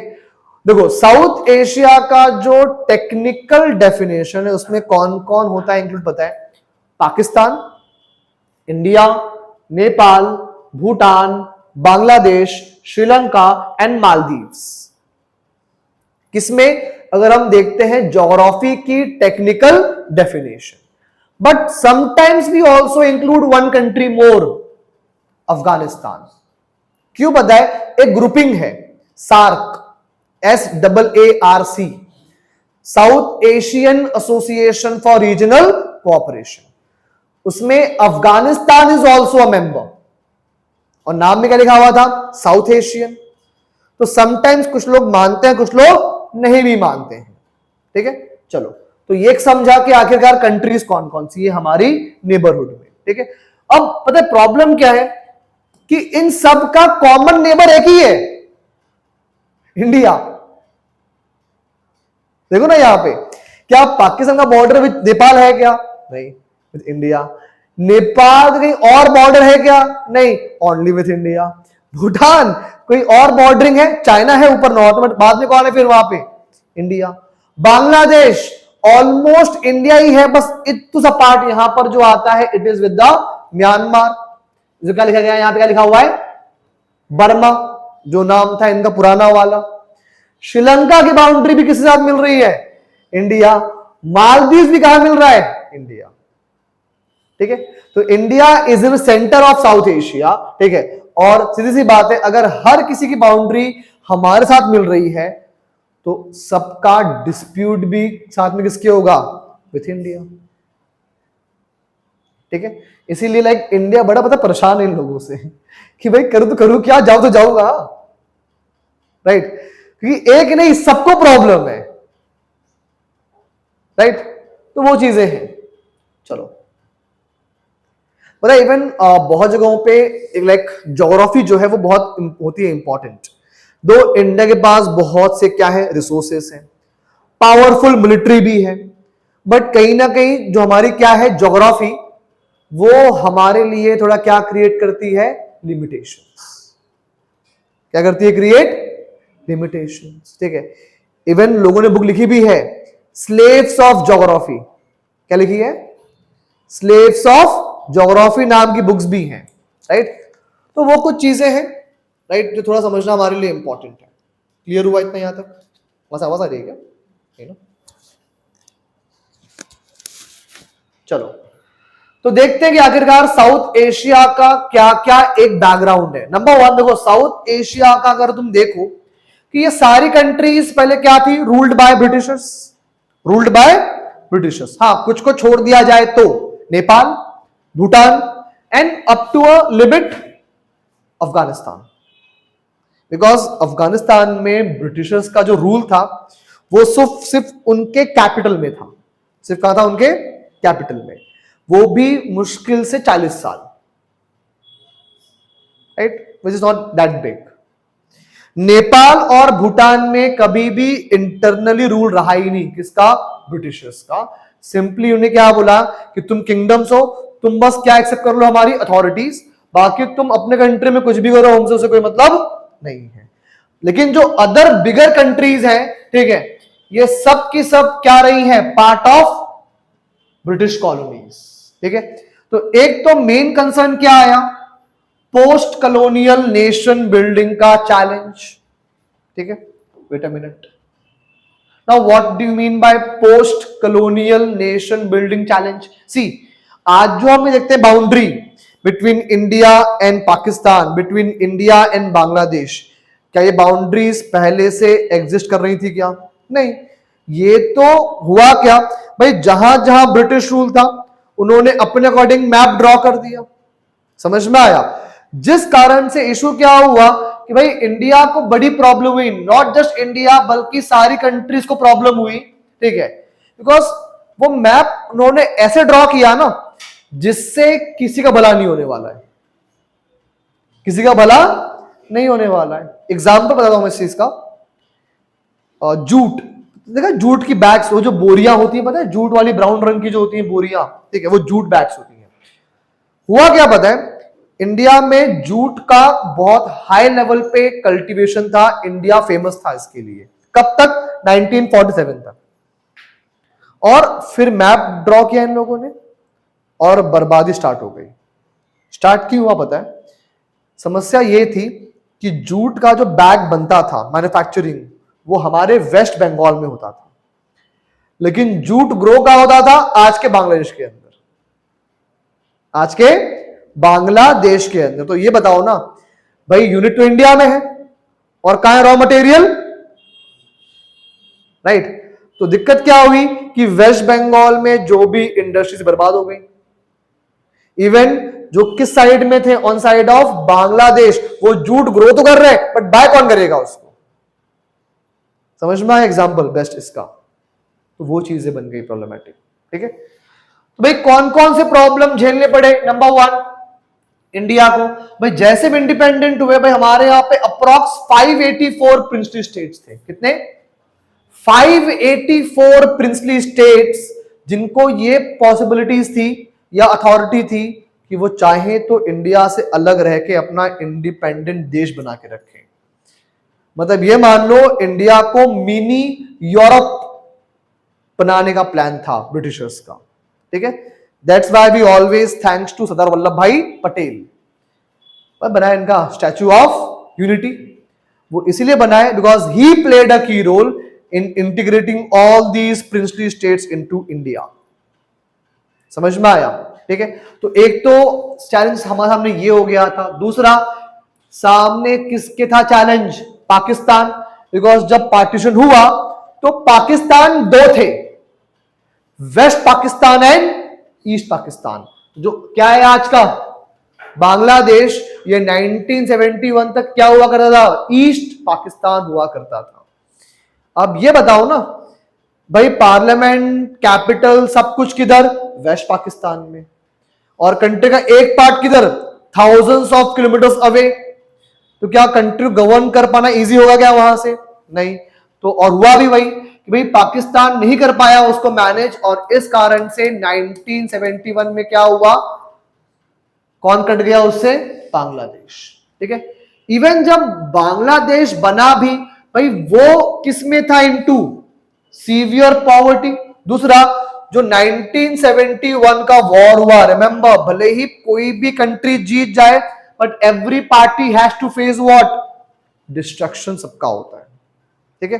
एंड देन प्रॉब्लम्स कहां भी थी? इवन श्रीलंका के अंदर, ठीक है। बिकॉज श्रीलंका में जो थे मेजरली जो वहां के लोग हैं, मेजॉरिटी, उनको हम बोलते हैं सिहलीज। क्या बोलते हैं उनको? हम सिहलीज लोग होते हैं, ठीक है। ये एक्चुअल में फॉलो करते हैं बुद्धिज्म, ठीक है, और ये वहां मेजॉरिटी में है, राइट। दिक्कत क्या था बताया वहां पे? कि वहां पे ये था कि हर चीज के लिए आपको कौन सी लैंग्वेज जरूरी आना? सिंहला लैंग्वेज। अगर वो नहीं आती है you will not gate government job. Court का जजमेंट किस में आ रहा है? सी लैंग्वेज में। नहीं आता, you can not read it. Army join करनी है, you must knowing what? Sinhala language. तो दिक्कत क्या हुआ कि जो वहां बाकी लोग थे उन्होंने क्या बोला? What we should do? भाई हमारी लैंग्वेज, हमारी पहचान, अगर कुछ रिस्पेक्ट है ही नहीं इसकी तो हमें अलग कंट्री कर दो भाई, ठीक है। तो लाइक यहां पे हुआ क्या? तमिल्स फाइट किया इन्होंने किसके अगेंस्ट? श्रीलंकन गवर्नमेंट के अगेंस्ट, ठीक है। और Sri Lanka almost civil war like situation में रहा 1960 से लेकर कब तक पता है? 2009 तक। इतना लंबा टाइम उस वहां पे कॉन्फ्लिक्ट चले ही जा रहा था। एक मूवी है मद्रास कैफे। कौन सी? मद्रास कैफे बाय जॉन अब्राहम, ठीक है। उसके अंदर रिफ्लेक्ट हुआ है पूरा, क्योंकि उस कॉन्फ्लिक्ट के अंदर इंडिया ने भी अपनी आर्मी भेजी थी वहां पे पीस स्टैब्लिश करने के लिए, राइट। तो 1960 से लेकर 2009 तक श्रीलंका के अंदर क्या चल रहा था? हालांकि उसका क्या था रीजन वो समझा हम लोगों ने कि सिहलीज ही क्या थी हर जगह पे डोमिनेंट। तो जो बाकी लोग थे दे फेल्ट डिप्राइव्ड कि हम तो भले इस पार्ट है इस नेशन का बट कुछ मिल रहा है क्या हमको? नहीं। पता यही सब चीजें, that's why India is unique. क्यों? बिकॉज जब इंडिया का बना कॉन्स्टिट्यूशन तो उसके अंदर एक शेड्यूल था, शेड्यूल 8, और बनते ही इसके अंदर पता कितनी लैंग्वेज रखी गई थी? 14 लैंग्वेजेस। ये 14 वो लैंग्वेजेस थी जिनको पार्लियामेंट के अंदर यूज किया जा सकता है, जिनको विधानसभा के अंदर बोला जा सकता है। और आज ये कितनी हो चुकी है बढ़ के? टोटल 22 हो चुकी है। दैट्स व्हाई इंडिया आज भी क्या है? यूनाइटेड।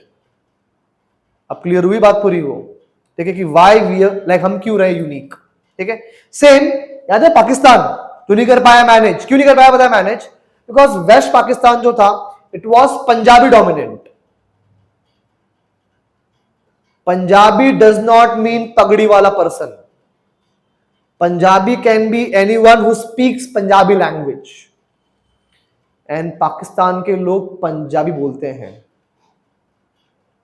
ध्यान रखना, व्हाट वी ऑलवेज थिंक कि वहां पे लोग बैठ ना लाइक बात किस में करते थे उर्दू में, और जनाब कहाँ थे आप? नहीं भाई, पाकिस्तान के लोग भी जो वहां की जो local language like in India common image क्या है कि हिंदी हमारी मातृभाषा है, बट क्या हम मराठी कन्नड़ा क्या अपनी सब भाषा भूल चुके हैं क्या? हम बात करते हैं ना उसके अंदर सेम पाकिस्तान में है कि मतलब एक नेशनल सिंबल क्या है उर्दू, लेकिन लोग बोलते कौन सी भाषा है? मेजरली पंजाबी, मेजॉरिटी पंजाबी है वहां पे, पंजाबी है, सिंधी है, बलोची है, ट्राइबल लैंग्वेजेस है, राइट? तो don't create that image of दो शायर कि एक शायर शायरी मारा उर्दू वाले और हम सोच रहे अरे यार ये बंदा कहां का है, फ्रॉम पाकिस्तान। ठीक है, सिर्फ उर्दू की जुबान है ना कि कल्चर है, राइट? तो पंजाब जो है एक्चुअल में पंजाब और पंजाबीज जो वहां के थे, इनका बड़ा डोमिनेंस तब भी था और आज भी है गवर्नमेंट के अंदर, पाकिस्तान के अंदर। होता क्या था पता है कि ये पंजाबीज अपने आप को सुपीरियर मानते थे in compare to Bengali Muslims, जो क्या था east Pakistan.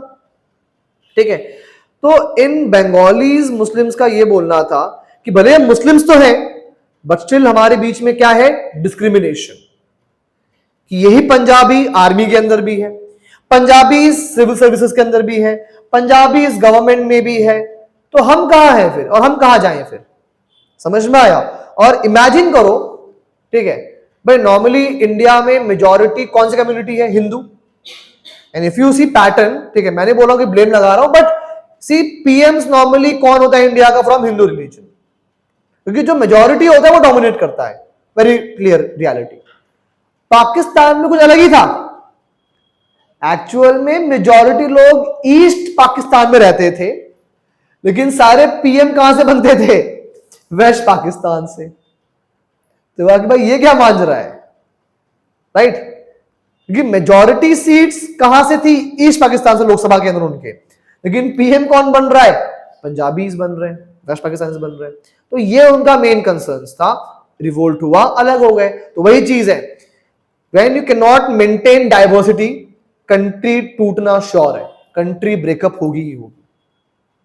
That's why when if you see, जो अभी हमारी कैबिनेट है, पीएम मोदी गुजरात से है, अमित शाह गुजरात से है, राजनाथ सिंह यूपी से है, S Jaishankar and Nirmala Sitharaman south India से है, किरण रिजिजू नॉर्थ ईस्ट से है। समझ में आ रहा है? ये कॉम्पोजिशन ये रखा ही ऐसा गया है ताकि हर किसी को एहसास हो from any part of India कि यस, गवर्नमेंट में हमारे यहां के लोग बैठे हुए हैं। धर्मेंद्र प्रधान उड़ीसा से हैं। ये डिजाइन जो किया गया है कैबिनेट, ठीक है, वो उसको सोच समझ बनाया गया है, और यही खासियत है इंडिया की, और इसलिए इंडिया क्या रहता है हमेशा से यूनाइटेड, क्योंकि यहां पे diversity is respected. And we have seen जहां जहां रिस्पेक्ट नहीं हुआ वहां अलग कंट्री बन चुके हैं वो लोग। ठीक है, सी ना, श्रीलंका वाली अलग नहीं हुआ, बट कितना नुकसान झेला होगा लोगों ने, इसने यहां से यहां तक 1962 लेकर 2009 तक। मतलब ये मान लो अकेले 2000 से 2009 के बीच में 25,000 सिविलियंस मारे गए हैं, वो तमिल वर्सेस श्रीलंकन आर्मी की फाइट्स के अंदर। 10 साल बता रहा हूं, वो 40 ईयर्स डेटा है ही नहीं ऑलमोस्ट। ठीक है, 5 लाख लोगों ने अपना घर बार छोड़ के वो इंडिया में आ गए, तमिल्स 5 लाख, तो नंबर्स आर क्वाइट बिग। तो वही चीज होता है, जब आप नहीं मेंटेन कर पाते हो डाइवर्सिटी, कंट्री ब्रेकअप होती है। ठीक है, और ये झेला है साउथ एशिया ने, और अभी भी झेल ही रही है अभी तक फिलहाल। ठीक है, फिर एक और कंसर्न कौन सा है? Border dispute. हमने क्या डिस्कस किया था? सारे डिस्प्यूट में एक नाम कॉमन है, India, right? Because India almost having boundary with everyone, right? Let's say India Pakistan, issue है कौन सा? कश्मीर का। ठीक है, देखो इंडिया और पाकिस्तान के बीच में 3 डिस्प्यूट्स हैं, 3 जगहों को लेकर डिस्प्यूट है। कौन कौन से? कहां पे? What you are saying, Indus river वाला वो अलग है। ठीक है, प्लेसेस को लेके कि वो प्लेस क्लेम कौन कर रहा है, इंडिया भी और पाकिस्तान भी। मैं बता रहा हूं वो 3 प्लेसेस है, बताओ कौन कौन से। अक्षय,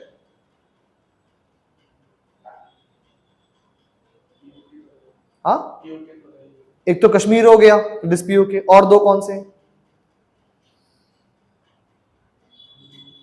बताइए। हाँ, नहीं नहीं नहीं, Punjab, Rajasthan, Gujarat boundaries clearly demarcated है, वहां कोई डिस्प्यूट नहीं है। देखो 3 एरियाज है। गुजरात का एक जो कोस्टल एरिया है, ठीक है, वहां पर एक क्रीक है, उसका नाम क्या है, सर क्रीक। एक तो ये है डिस्प्यूटेड, दूसरा डिस्प्यूटेड क्या है आपका, और तीसरा सियाचिन ग्लेशियर, सियाचिन ग्लेशियर, ठीक है। Let me show you on a map. दिख रहा है ये है ना पॉइंट, यहां पर है सियाचिन ग्लेशियर।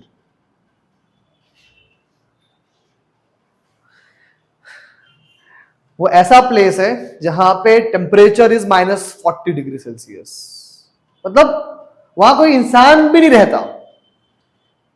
बट दिक्कत क्या है, वो प्लेस बड़े हाइट पे है, और वॉर में क्या होता है, जो हाइट पे होता है वो रहता है इन एडवांटेज, ठीक है। और स्टार्टिंग में ये जो था ना this place, though as per map it was in India, but हमने कभी अपने सोल्जर्स डिप्लॉय वहां किए ही नहीं थे, बिकॉज हमने क्या सोचा है कौन आएगा वहां लड़ने के लिए।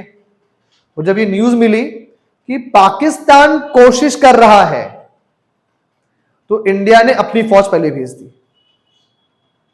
ठीक है। और रिमेंबर अभी भी 1 दिन का खर्चा वहां पे आर्मी की पोस्ट मेंटेन रखने का, it is near about to 1 crore rupees, क्योंकि वहां जो सोल्जर्स हैं उन्हें भाई special uniforms, goggles, medical treatments, खाना, पैकेज फूड होता है उनका, रोज उनको भेजना पड़ता है कैरोसिन, और सबका सब ट्रांसपोर्ट बाय एयर, रोड तो है ही नहीं,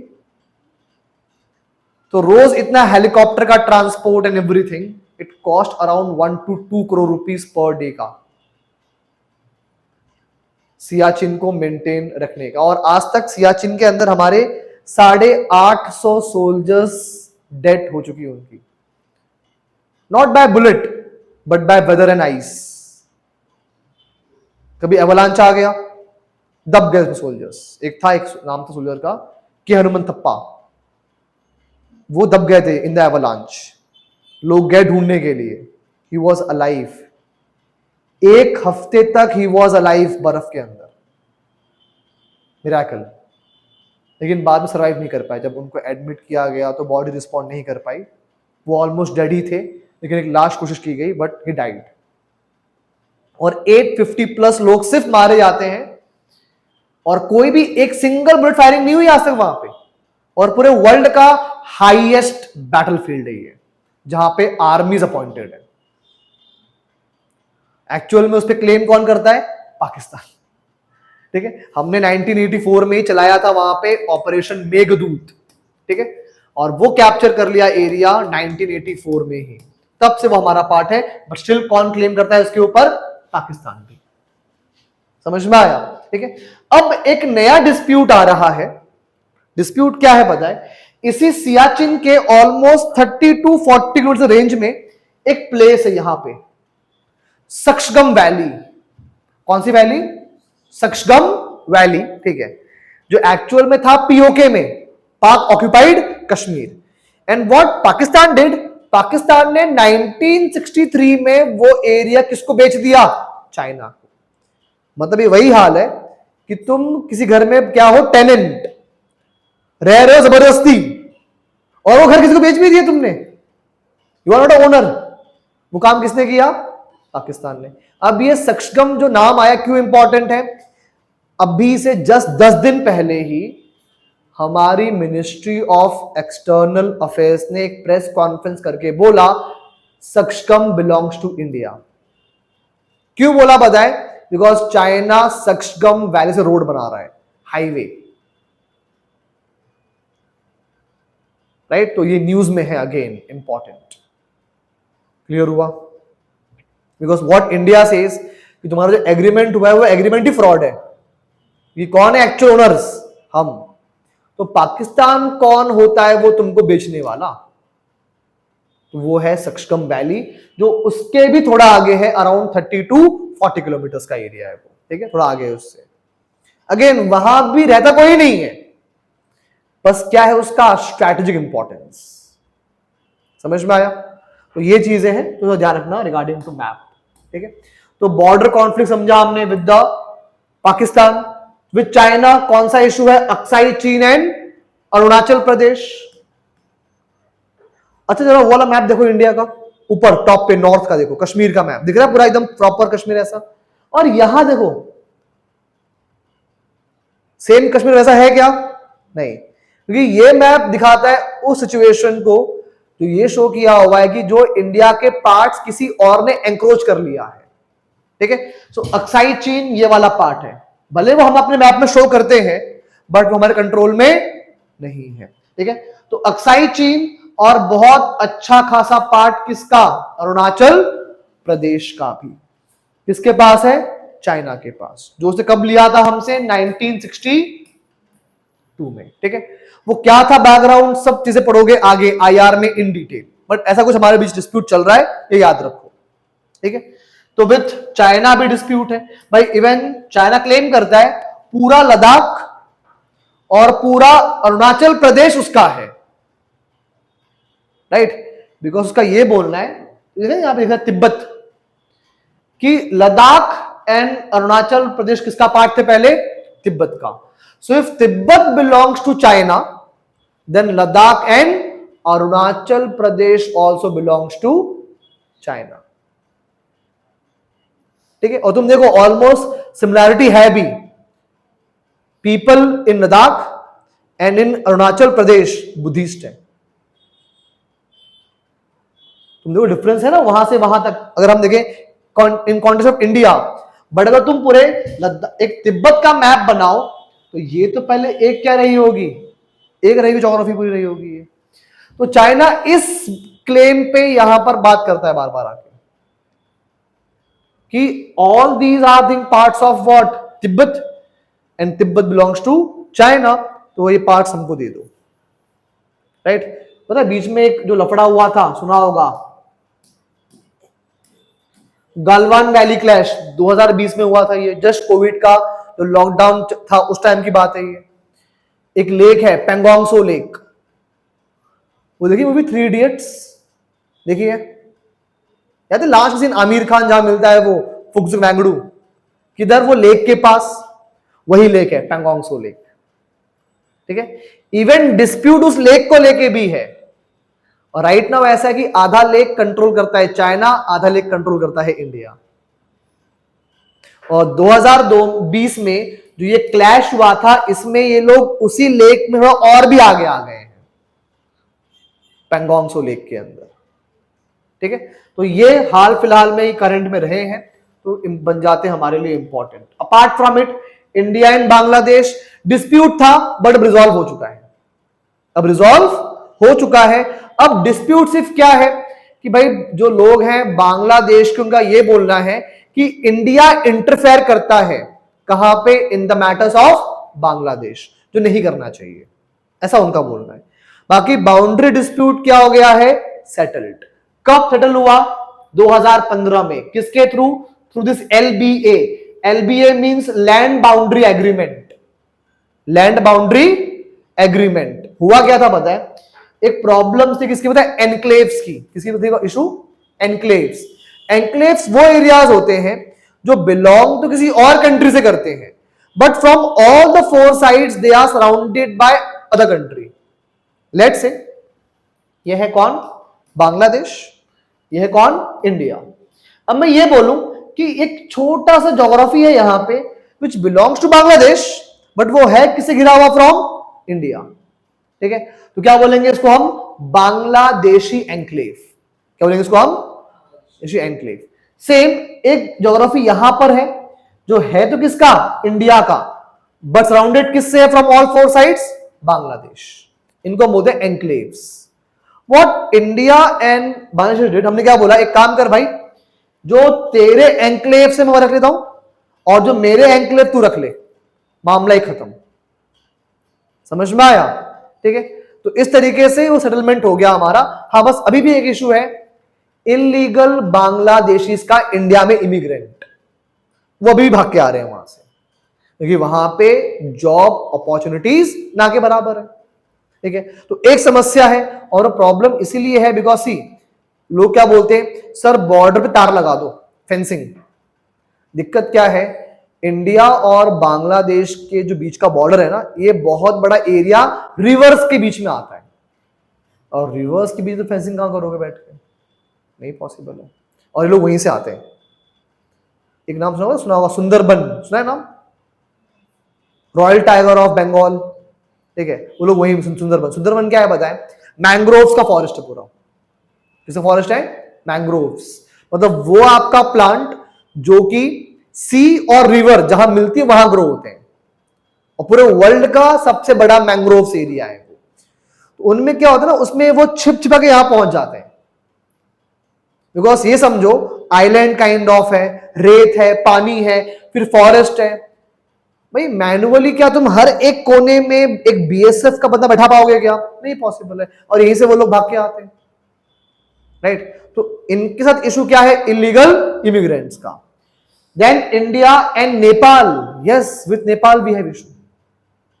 ठीक है, नेपाल के साथ जो हमारा इशू है वो कौन सा है, काला पानी। ठीक है, एक्चुअल में हुआ क्या था, जो इंडिया और नेपाल की जो बाउंड्री है ना, ये जितनी जो हमको आज, ठीक है भाई, वो बाउंड्री टच करती है उत्तराखंड को, वो बाउंड्री टच करती है यूपी, बिहार, ठीक है, सिक्किम वाले एरिया को। प्रॉब्लम कहां पर है पता है, उत्तराखंड वाले एरिया में। क्यों? एक टाइम पे ऐसा था, नेपाली लोगों ने हम पे अटैक किया था, और हिमाचल प्रदेश, उत्तराखंड, सिक्किम, भूटान एंड दार्जिलिंग पूरा नेपालीज ने कैप्चर किया था आज से 200 इयर्स पहले, जब इंडिया में कौन था, ब्रिटिशर्स। मतलब बढ़ रहे थे, बढ़े नहीं थे बुढ़ा। तो हुआ क्या कि जो जो लोग लोकल किंग्स थे, कहां के, उत्तराखंड के, हिमाचल के, सिक्किम के, कहां सब भागे गए, इन फ्रंट ऑफ ब्रिटिशर्स कि मालिक हेल्प करो। तब ब्रिटिश आर्मी आई, डिफीट किया किसको, नेपालीज को, और क्या डिसाइड किया, बॉर्डर। ठीक है, और बॉर्डर में क्या माना इन लोगों ने, रिवर को बाउंड्री मान ली कि रिवर के नॉर्थ में तुम, साउथ में हम। प्रॉब्लम क्या है, रिवर अपना कोर्स चेंज करता है। रिवर कभी भी किसी एक प्लेस से परमानेंट फ्लो करेगा क्या? नहीं। और इमेजिन करो, एग्रीमेंट आज से 200 साल पहले हुआ था, 1860 में, 20 स्पेसिफिक अगर बात करूं मैं तो इन 200 इयर्स में रिवर से कितने बार में रिवर्स कोर्स चेंज किया होगा? दूसरा, if I ask you, Ganga river कहां से होती है ओरिजिनेट? कहां से? गंगोत्री से। पक्का? अगर मैं बोलूं कि नहीं, गंगा रिवर तो कहां बनती है, देवप्रयाग में। क्यों? गंगा नाम कब पड़ता है, जब दो रिवर मिलती हैं आपस में, भागीरथी और अलकनंदा, तब गंगा नाम पड़ता है। गंगा नाम गंगोत्री से है ही नहीं उसका। जो रिवर निकलती है गंगोत्री से, उसका नाम क्या है एक्चुअल में, भागीरथी। ठीक है, और जब देवप्रयाग में भागीरथी और अलकनंदा मिलती है, तब नाम में पड़ता है उसका गंगा रिवर। नाउ मेरा क्या था यहां पर्पस बताने का, कि रिवर को लेके हर किसी की अलग अलग क्या सकती है डेफिनेशन। कोई लोग कहां से मानते हैं, पॉइंट ऑफ ओरिजिन से। तो कोई लोग क्या मानते हैं कि नहीं, जहां से वो मेन रिवर आके मिल रही है, जहां नाम पड़ रहा है, वहीं से रिवर है। ये दिक्कत है। अब लिख तो दिया, ठीक है, कि जो आपका ये है काली रिवर जो है, या कि शारदा रिवर जो है, वो बाउंड्री है। लेकिन हम क्या बोलते हैं, काली रिवर कहां से, पॉइंट ऑफ ओरिजिन से। लेकिन कैसे, गंगा, गंगोत्री। नेपाल क्या बोल रहा है, नहीं नहीं नहीं नहीं नहीं, जहां पे वो ट्रिब्यूटरी मिलती है, जहां से नाम पड़ता है, वहां से हम काउंट कर रहे थे। ठीक है, तो ये जो सब कांड कौन कर गया था, ब्रिटिशर्स। वो उनको हमें भुगतना पड़ रहा है आज तक, कि रिवर का एक तो नाम बहुत ही क्या है, सब्जेक्टिव, कि वो नाम कहां से माना जाए ये क्लियर नहीं है। दूसरा, रिवर अपना कोर्स करती है चेंज। इस कारण से काला पानी डिस्प्यूट है बिटवीन इंडिया एंड नेपाल। समझ में आया बात इतनी पूरी? तो दूसरी प्रॉब्लम ये हो गई यहां पे कि हमारे बीच में क्या है, border dispute. Third, ethnic conflicts, कि ये कंट्रीज के अंदर भी परेशानी है, बहुत सारी परेशानी। क्या है वहां पे, वहां पे अलग अलग कल्चरल कम्युनिटीज अपने राइट्स के लिए फाइट कर रही हैं। डिस्कस किया था हमने, श्रीलंका में कौन लोग फाइट कर रहे हैं, तमिल लोग। इंडिया में कौन फाइट कर रहा है, कश्मीरीज, नागा, मिजो जो है अपने वहां पे है, नॉर्थ ईस्ट वाले। पाकिस्तान बलोच, वो देखी मूवी धुरंधर, देखी मूवी धुरंधर, मूवी जो आई थी नई वाली धुरंधर, देखा, समझा? अच्छा, उसमें कुछ समझा angle of Balochistan and Baloch, कि बस देखकर आ गए? The entry of Akshaye Khanna dance करते हुए, याद है? उसमें एक सीन था, इसमें यह बोला गया था कि आईएसआई ने पानी कंटेमिनेट कर दिया जहर से, जिससे पाकिस्तान के 100 बच्चे मारे गए। कहां के? बलूचिस्तान के। अरे एक बंदा था हैवी बियर्ड वाला बंदा, जहां से अक्षय खन्ना वेपन लेने जाता था पहले वहां पे उसके पास। क्यों मारा? क्योंकि ये बलोच लोग डिमांड कर रहे हैं अपनी इंडिपेंडेंस पाकिस्तान से, और वो अपनी कंट्री बनाना चाहते हैं बलूचिस्तान। क्लियर हो रहा है? ठीक है। पता है even in that movie that Sanjay Dutt, SP Aslam, ठीक, पुलिस वाला, एंड दैट अपना विलन अक्षय खन्ना, ठीक है, लियारी का डॉन, इन दोनों में जो एनिमिटी था ना, पता है संजय दत्त एक लाइन यूज करता है, तू तो ऐसे भी बलोच है जिनसे मुझे बहुत नफरत है। तो पाकिस्तान में हेट्रेड है किसके अगेंस्ट? बलोचीज के अगेंस्ट। मतलब पुलिस वाला अगर कोई है और वो देख ले कि 2 गुंडे हैं, एक गुंडा पंजाबी है और एक बलोच है, वो जो पंजाबी है टच नहीं करेगा उसको, किसको मारेगा? बलोच को जाके मारेगा। समझ में आया? ठीक है। वो ड्रग का सीन जो एंट्री हुई संजय दत्त की, वो निकालता है और राइफल दोनों बंदों को मार देता है वो उड़ा के, बिकॉज दोनों बलोच थे। तो पाकिस्तान, और ये movie it is not just for entertainment, ये ग्लोबल लेवल पे इट इज टू शोकेस कि पाकिस्तान अपने अंदर ये एक्टिविटीज करता है अपने ही लोगों के अगेंस्ट। पाकिस्तान के अंदर जो लोग बलोचीज हैं उन्हें क्या फेस करना पड़ता है? डिस्क्रिमिनेशन। मूवी का पर्पस ये था, तुम सब बस क्या दिख कर आए हो? वही डांस हो घूम घूम करने वाला लोग का। ठीक है। तो मूवी इसलिए हुआ कि थोड़ा सा आईआर का बैकग्राउंड होना चाहिए clear before watching that movie. Even पता है आई थी web series Family Man part 3, पता है फैमिली मैन एक सीरीज है, प्राइम पे है, इवन उसको भी देखना है, you must have your international relations का बैकग्राउंड वेरी क्लियर, या फिर this NCERT should be very much clear. ये समझ में आएगा, then only you can understand movies. समझ में आ रहा है कि जो हम पढ़ रहे हैं एग्जाम तो क्लियर करना ही है, लेकिन आज के टाइम में जो भी चीजें इवन आ रही है in the field of entertainment वो भी समझना है, तो ये समझना पड़ेगा पहले। ठीक है। एंड देन इन नेपाल, पता है नेपाल के अंदर भी दिक्कत है कि नेपाल के लोगों में समस्या क्या है पता है? वो लोग ये बोलते हैं कि जो लोग कहां से आए हैं फ्रॉम हिल एरियाज, वो डोमिनेट करते हैं पूरे नेपाल की पॉलिटिक्स। ठीक है। कैपिटल क्या है नेपाल की? काठमांडू। बट ऐसा बोलते हैं कि भाई नेपाल की पॉलिटिक्स कहां से होती है रन? पोखरा से। एक एरिया है हिल एरियाज में, ठीक है। और ये पूरा पोखरा जो है ये किसका पार्ट है? गोरखा हिल्स का। किसका पार्ट है? ये नाम सुना गोरखा सोल्जर्स। ये गोरखा लोग एक्चुअल में जो बिलोंग करते हैं वो नेपाली हिल एरिया से, ठीक है, उनको हम गोरखा बोलते हैं। तो इवन नेपाल के अंदर भी क्या है? 3 ग्रुप्स हैं, हिली upper caste Hindus, lower caste Hindus and जनजातीय ट्राइबल्स। इनके बीच में कांस्टेंट फाइट्स होती हैं, पावर किसके पास रहेगी, राइट। तो कोई भी कंट्री बची हमारी जहां पे पीस हो इंटरनली? नहीं। तो नुकसान बॉर्डर पे भी है, हिस्ट्री भी बड़ी खराब सी रही हमारी, ठीक है, और अंदर भी हम बड़े बेकार चल रहे हैं।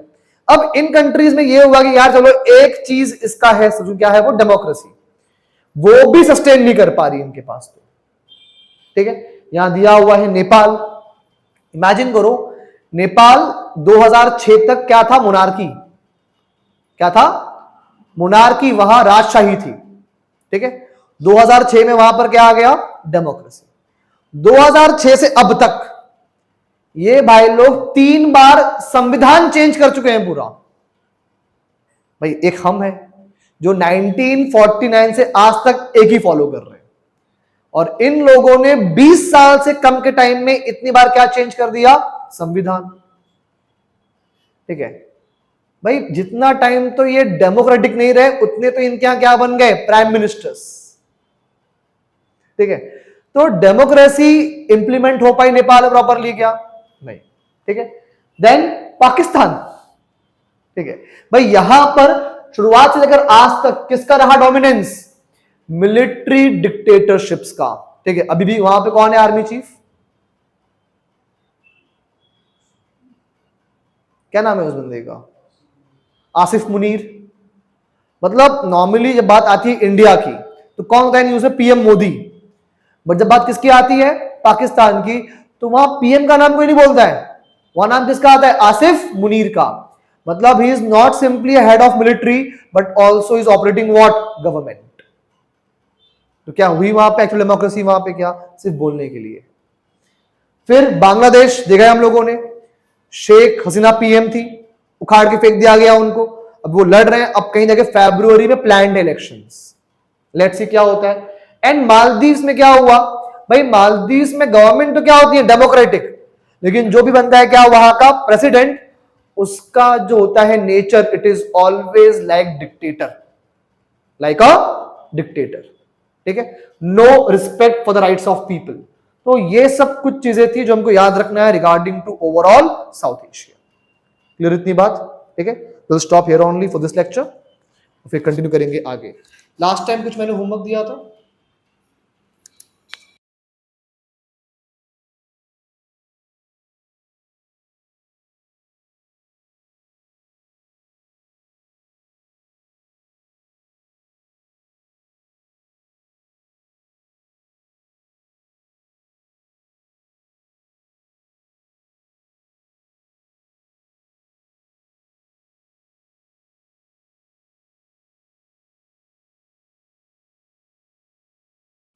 सिर्फ थ्योरी वाइज पढ़ने जाओगे ना, डिफिकल्ट होगा।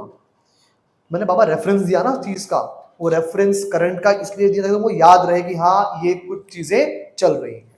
ठीक है, और sometimes if you need you can also take the help of Google कि हाँ भाई कुछ बताओ इसके बारे में रिसेंट में। तो जितना अपने आप को अलाइन रखोगे with current affairs, current examples, उतना ही चीजें समझना इजी होंगी तुम सबके लिए। राइट, फिर वो रट्टा मारना सीन कभी आएगा ही नहीं। और कोई भी सब्जेक्ट हो, पॉलिटी हो, इकोनॉमी हो, इवन साइंस, पता साइंस समझ में क्यों नहीं कभी हमको आई, बिकॉज हमको स्कूल में पढ़ाया गया साइंस किस वे में, इन वे ऑफ थ्योरी। उसको पढ़ना किस फॉर्म में था, practical. Right, so it is not simply science के लिए, एक्चुअली ये चीज एप्लीकेबल है हर एक चीज के लिए। एग्जाम्पल हिस्ट्री, भाई हमको पढ़ाया गया हिस्ट्री सिर्फ डेट के हिसाब से, ये डेट पे ये इवेंट हुआ, बट क्यों समझाया गया कि ये इवेंट उसने कैसे इन्फ्लुएंस किया आगे होने वाले इवेंट्स को, कभी नहीं। या कैसे हिस्ट्री आज रिपीट कर रहा है अपने आप को, या कैसे हमें लेना चाहिए लेसन फ्रॉम द हिस्ट्री, नहीं था। राइट, लेकिन when you prepare for UPSC MPSC examinations, यहां पे हिस्ट्री क्या बन जाती है, इजी। क्यों, बिकॉज यहां पे हम हिस्ट्री को अप्लाई करके पढ़ते हैं। समझ में आ रहा है, तो ट्राई करो हर एक सब्जेक्ट के लिए अपना वैसा पर्सपेक्टिव रखने का, नॉट जस्ट बुकिश नॉलेज, जो सराउंडिंग में हो रहा है, करंट अफेयर्स में हो रहा है, डू रीड न्यूज़पेपर्स। ठीक है, ताकि तुम खुद क्या रहो चीजों से अपडेटेड, तुम कनेक्ट कर पाओ और वो कॉन्सेप्ट दिमाग में इजीली बैठ जाए। बात समझ में आ रही पूरी, ठीक है, so do follow this method. Okay, चलो।